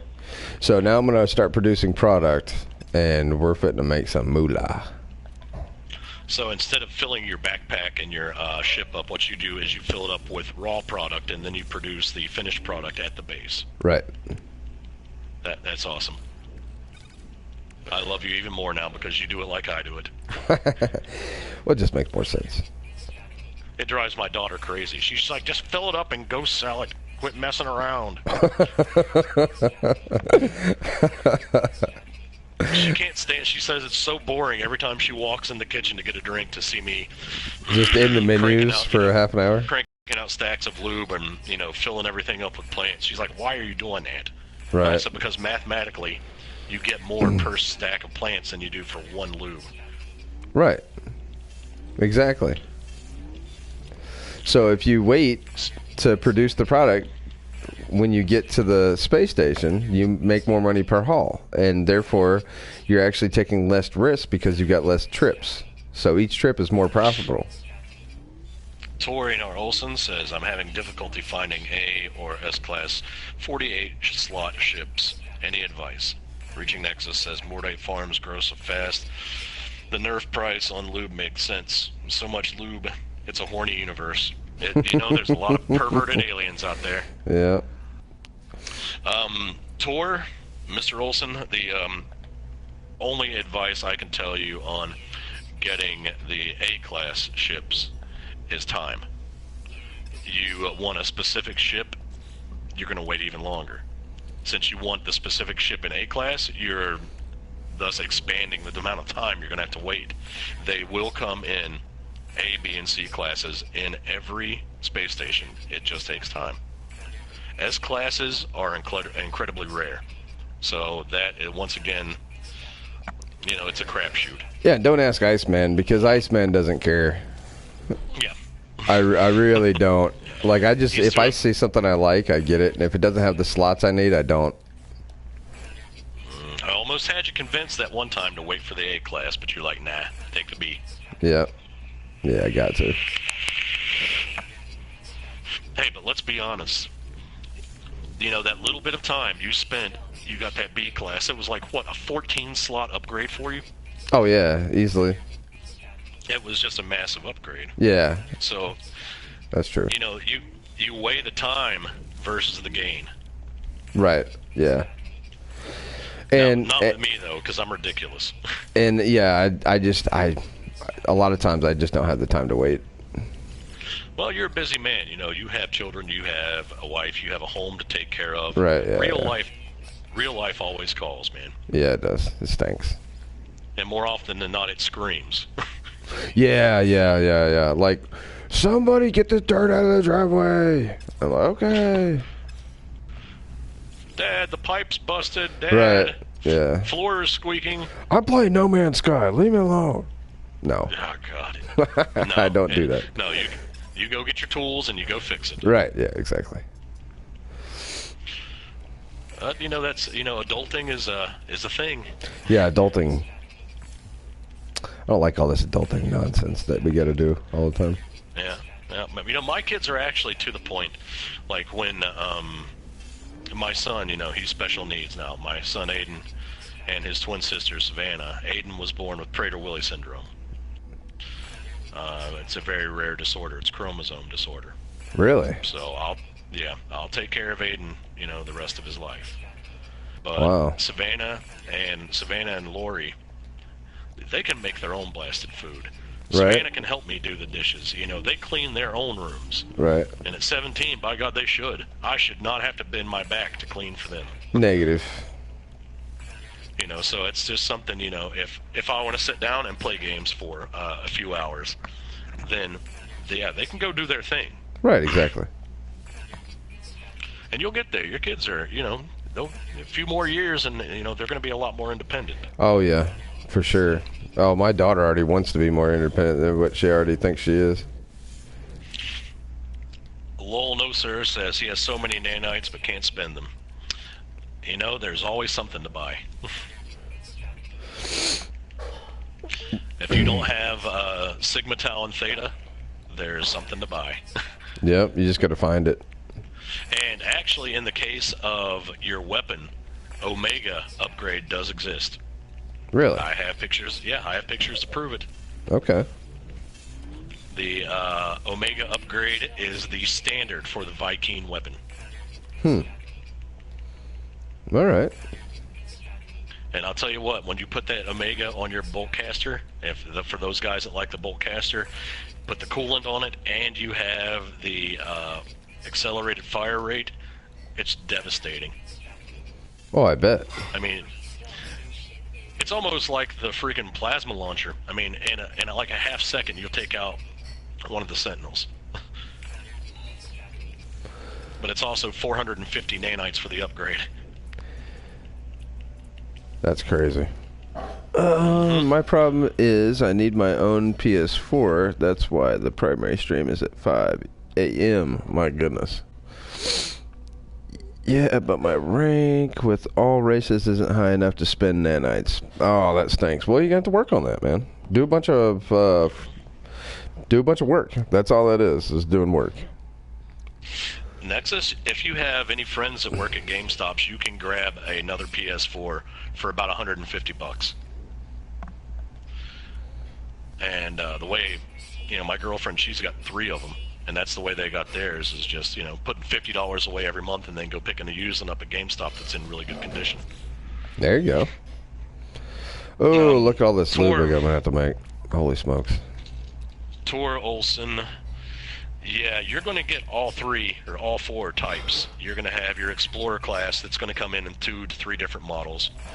Lots of shuttles. You're going to have 2 to 3 different fighter body styles that are going to come in, and then 2 to 3 haulers. And the traffic is going to depend on the size of the system. 6 planets is going to have more traffic. I know, this is so exciting, just watching me crank out lube. Well, I'm happy for you, man. Like I said, make that money because you're going to need it. Oh yeah, I started out with 2.9 million. I haven't even brought my hauler in here yet. This is just for my Explorer, and I'm already up to 6 mil. I want to see you load them both up with product. I did. That is, how much money are you going to get out of that? I'm guessing I'll end up with about 17 mil when I get done. Jeez, that's a lot of cash. Hopefully. I've never done like a load of emerald like that before, so we'll see. You ever see those farmer guys that do the multi-hauler? They have like 3-4 haulers, and they'll fill every one of them up and make one trip. Yes. That's insane. Yeah, it is. That's a long time, but it's a lot of money. Yep. I'm sitting here farming asteroids until until it tells me inventory full. Go back, delete the iron, and do it again. All right. Well, that's all the more diet. That's everything, man. So I'm gonna completely clean this out of product, and then I'm gonna go grab my hauler. And Nexus, he says, that out. you're a legendary lube salesman. Well, you know, supply and demand. That's it. It's a thing. It's a thing. That is a thing. They want Iceman's lube, they're going to have to pay. That's it. All right. So now it's time to go pick up the hauler, and then bring that here. So the Explorer may be about 4.9 mil out of the Explorer, plus my exosuit. Now, So what was your starting units? 2.9. 2 point? Yeah, okay, that's what I thought it was. I will remember that, sir, as you sell. Mm-hmm. So now I just gotta get my freighter here, switch out ships, and come back. That's it. Bada bing, bada boom. Make that money. Yep. I used to do this in World of Warcraft every day for 4 hours. Every day, just to have money to do the raids. Pin in the crafting menu. Reaching Nexus. What that does is when you pin it, that makes that your priority crafting item, so that it on the bottom right hand screen, bottom right hand corner of your screen, it will remind you what you're working on. So it'll drop a little reminder on the right hand screen, on the bottom right hand, like when you first started the game and you needed to find warp cells, it would tell you go find warp cells, whatever. You know, it'll do that for you. It's just there to remind you what you're working on, so you don't get lost. Would be cool if Hello Games one day added famous ships like the Millennium Falcon to No Man's Sky. I don't know. I wouldn't mind having an X-Wing. That'd be kind of cool. I saw somebody had a mod with TIE fighters. That was pretty cool. Yeah. Not something, I don't know. I'm really hoping that they do not allow mods on the PlayStation version. They keep it clean. I'm fine with them allowing it as long as it's not multiplayer. I don't. Well, it's just like, you know, those mods where it removes the base building limit, and you go to land on this person's base, and your game crashes. Oh yeah, that's why I said, you know, if you wanted to remove the base limit, you couldn't have base sharing enabled. Yeah. Yeah. See, me personally, the base limit stinks. It needs to be at least doubled, Yeah, it does. if not tripled. How am I supposed to build my gumball machine if they don't remove the base limits? How can I have a beautiful glass, all glass? You can see through everything on my base. If they don't, Right. Exactly. I want you to be able to land on my planet and see every plant that I have, see every room that I have. I don't know why they can't just make it like Minecraft, where you can just build anywhere, as big as you Well, want. there's a see, like there's a little bug right now, and the problem is with the ground leveling, and everything that you build has to be have built on level ground. flat surface. Right. Otherwise, you're going to have things sticking up. Now, they could do like they did on SimCity. When you place a building, it automatically levels that area. Reaching Nexus, I agree with you. It would be more useful if they put it in your quick menu to craft your pinned item. That would be pretty useful. Actually, if they would just let you select it, and you could build enough to fill every slot available, just with you know, a selection. You go, you select build all. All right. Bam, your backpack's full. So we've got 5,000 emerald that we're about to sell. That's a good haul.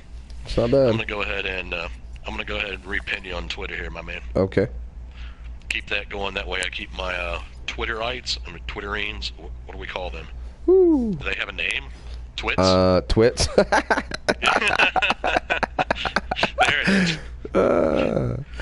keep every one of my twits informed. Awesome. So 5,000 emerald in this system goes for 100.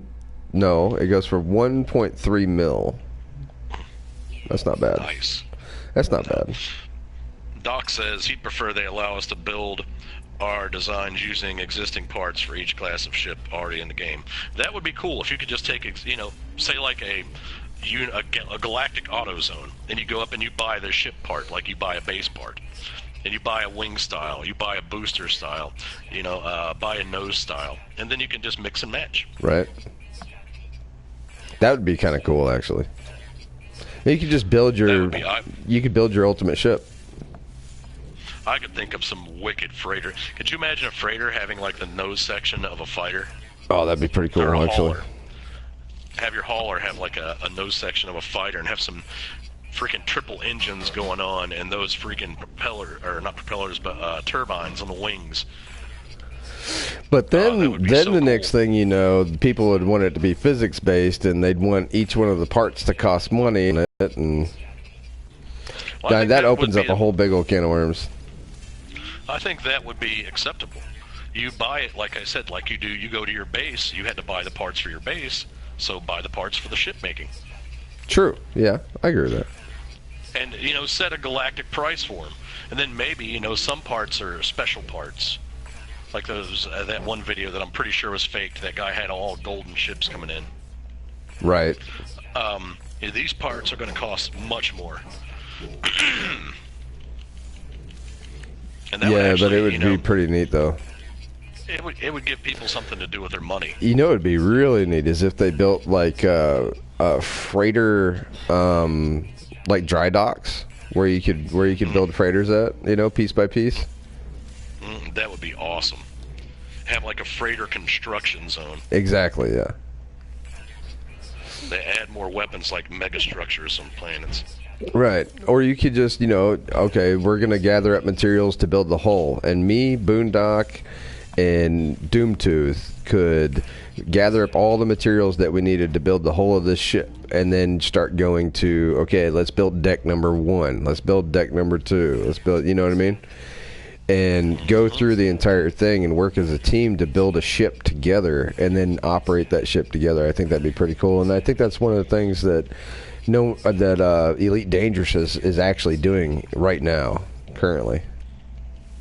And see, that would be, like Boone could be gunner and one person be in charge of the farm on it, and right, another be the pilot. That would be wild. Right. It would be really neat. You crank out some insulating gel, don't you, sir? Yes, sir. Big fan of it. Thamium farming is going rough. Is it? Well, I've only got 4 stacks, and I need about 7. Actually, 8 stacks of Thamium is optimum when you're going to build warp cells.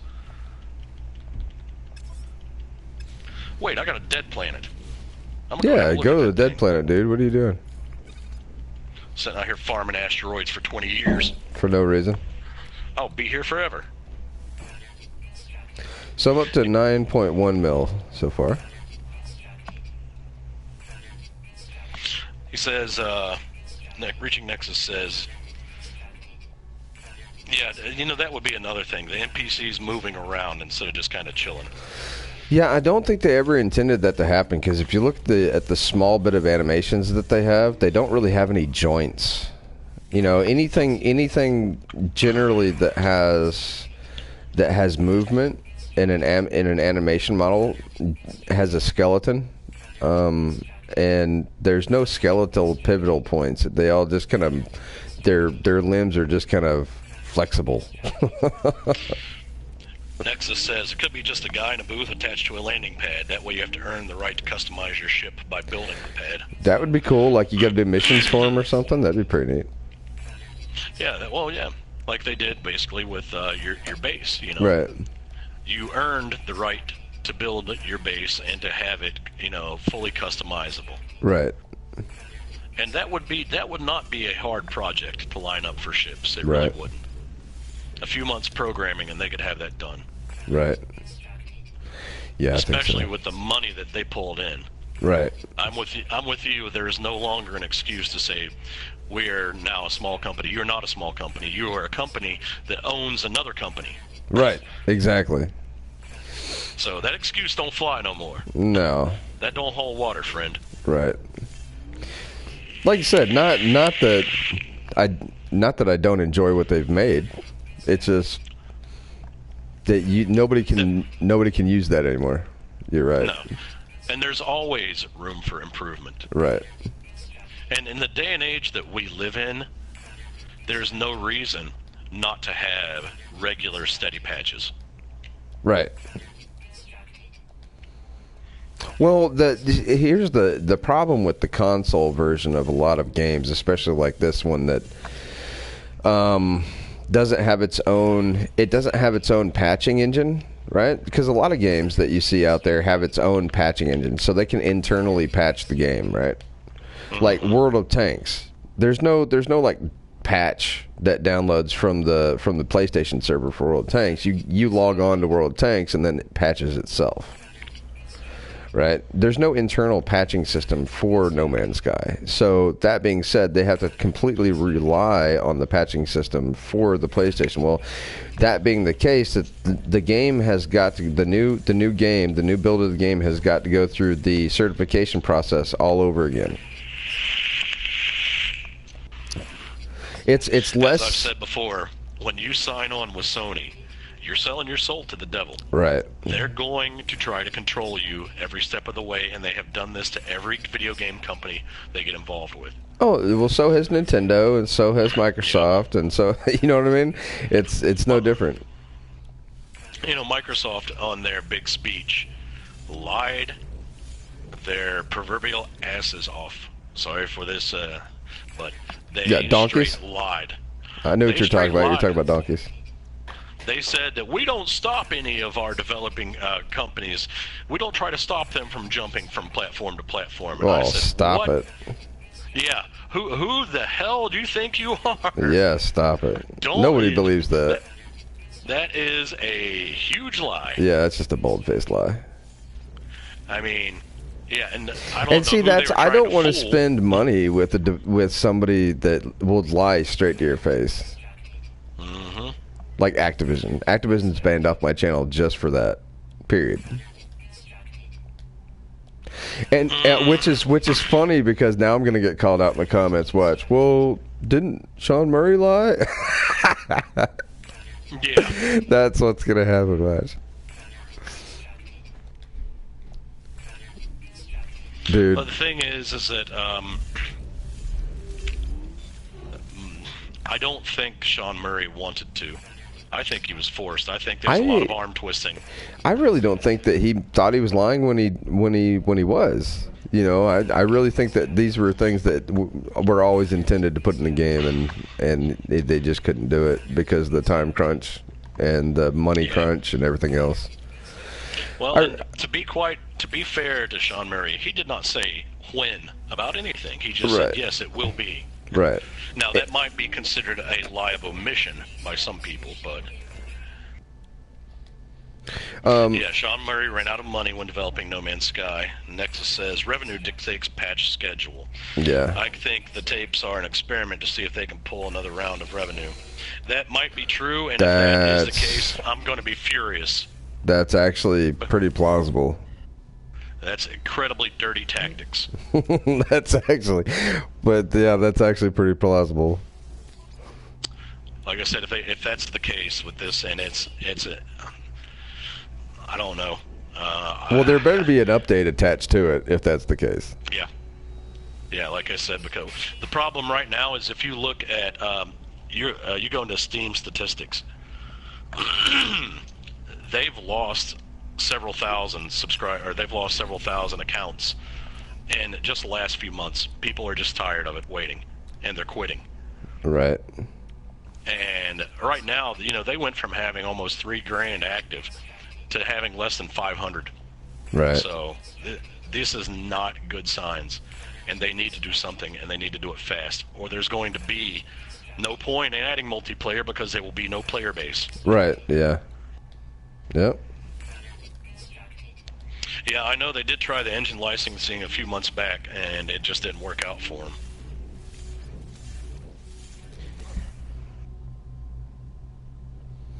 Which is kind of strange. Oh, engine licensing.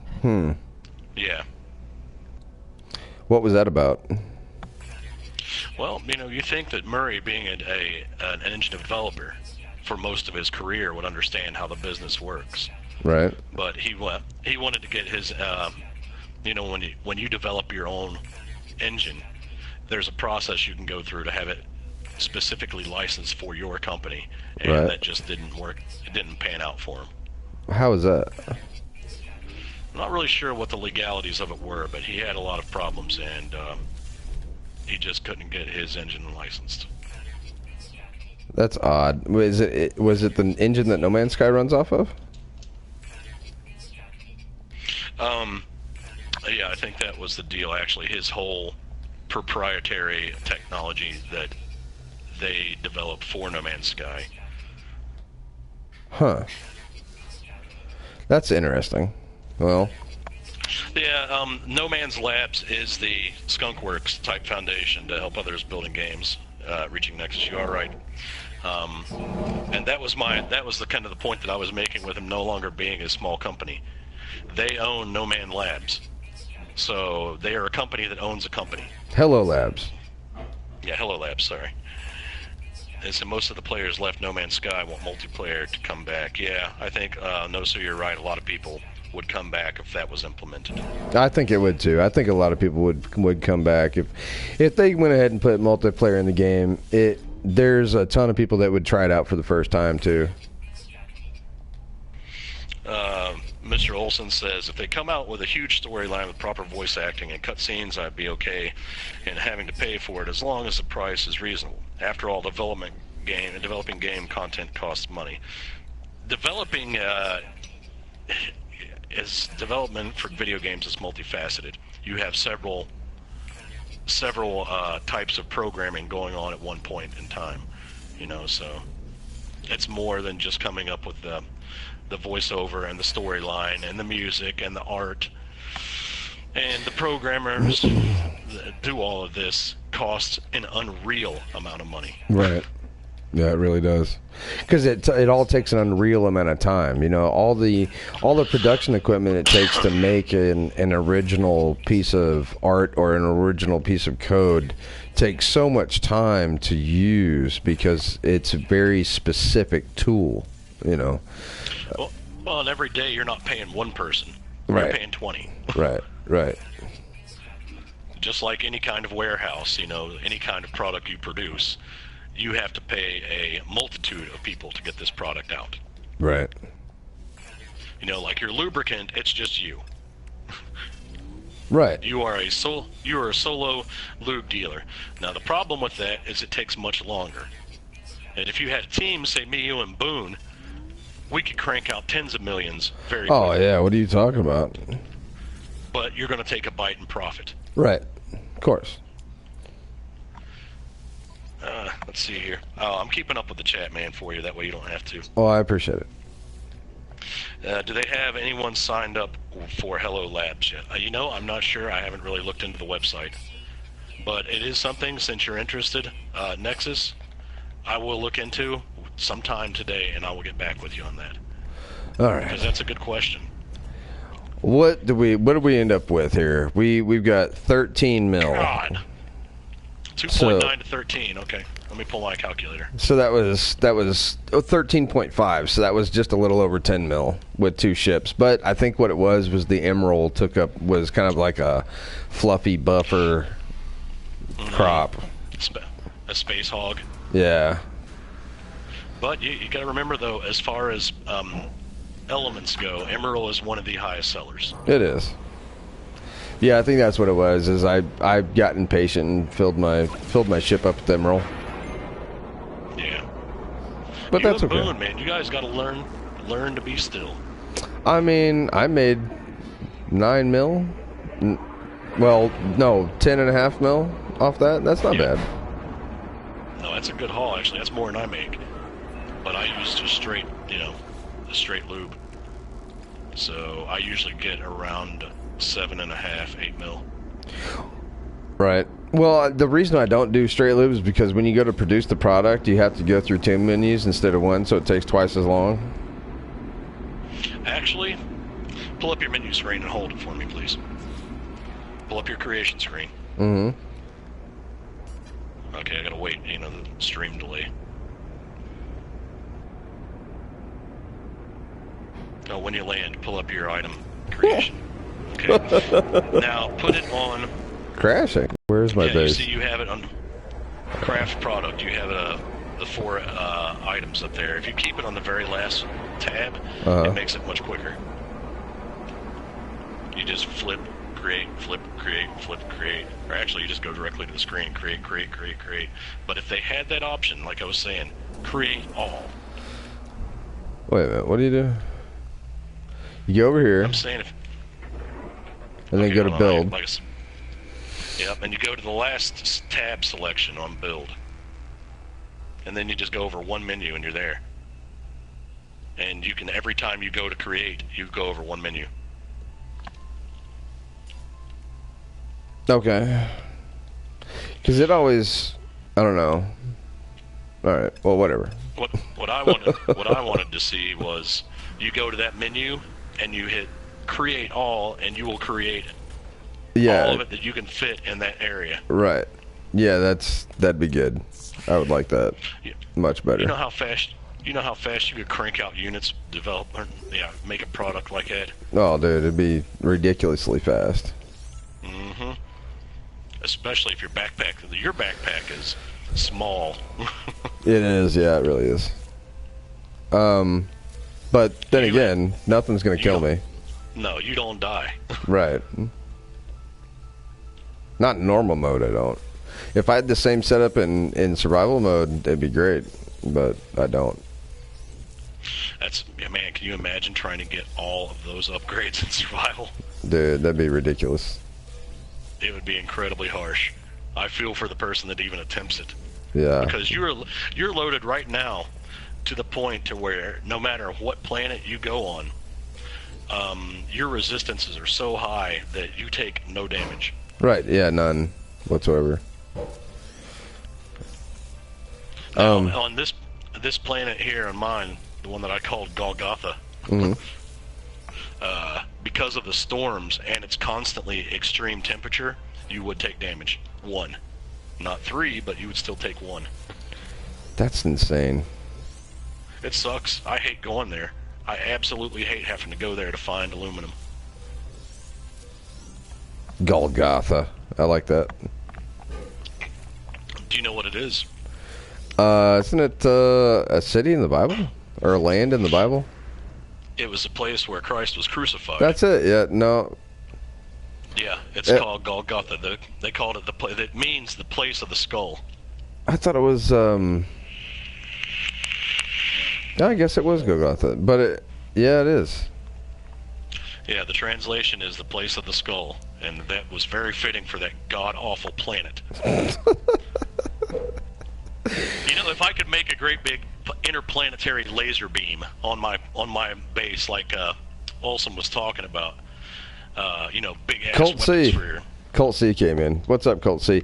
Let me say hi to everybody in the chat. I've been kind of neglecting the chat here. Well, of course, Doomtooth's been doing a good job of keeping up with me. He's actually been addressing you guys more than I have. Colt C, what's up, buddy? Nice to say hi. I'll talk to you as soon as I get out of the stream here. LOL, no sir. Nice to see you. Tor Einar Olsen, nice to see you. Andy Krychek, of course, he's been in here for a while. Who else do we have that's new? Doc Rock 98, thank you for coming in. Let me see. Anybody else want to shout out? Give you a shout out? But I think that we've been on for 3.5 hours, something like that, and I need a break before I get on Bo0nd0ck's channel, because he's gonna be streaming in about an hour and a half. You promised to show Mr. Olsen how you changed the color of items on their base. I did, didn't I? Okay, hold on. And you know what? That is such a simple feature, Iceman, but I absolutely love it. Yeah, me too. I do. I love it. All right, so I'll show them on the containers because that even makes it more useful, right? How I've got these containers color coded, right? So this is where I stick like my silicates. Okay, so what you want to do is you bring up the construction menu here. We'll go to whatever you want to. It doesn't matter. It could be lighting, cuboid rooms, whatever. You hold down left 2, and it will take you to this screen, the delete screen. Press up on the D-pad, and it goes to color. Or you can change the material. The material changes the texture. And all you do is you scroll through these colors right here, and whatever you change it to, like red and white scheme, is going to turn it red. Orange and yellow is going to turn it orange. Yellow and white is going to turn it... Wait, hold on. Yellow? Wait a minute. Hold on. Am I colorblind? I guess I'm colorblind. That actually did turn it like a little... green. And so you can color code all your containers like blue, just like that. So now I open my container, and now I don't have to remember a number. All I do is look at the color, and I know I've got all my extra silicates in here. So that's how I change the color and the texture of my base. There you go. A little tutorial at the end of my video there. Thanks for reminding me about that, Doom. I appreciate that. Yeah. And I'm gonna get with you at the end of this, right after we get off here, to recheck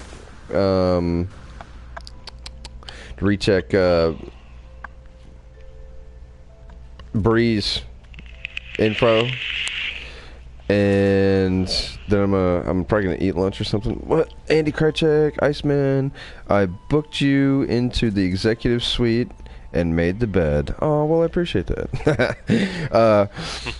M squared, what's up, M squared? Daniel King, what's up, Daniel?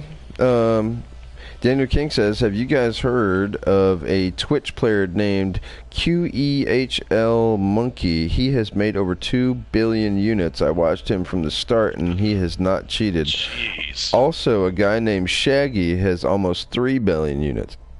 Wow, that's crazy. That's nuts, dude. That is nuts.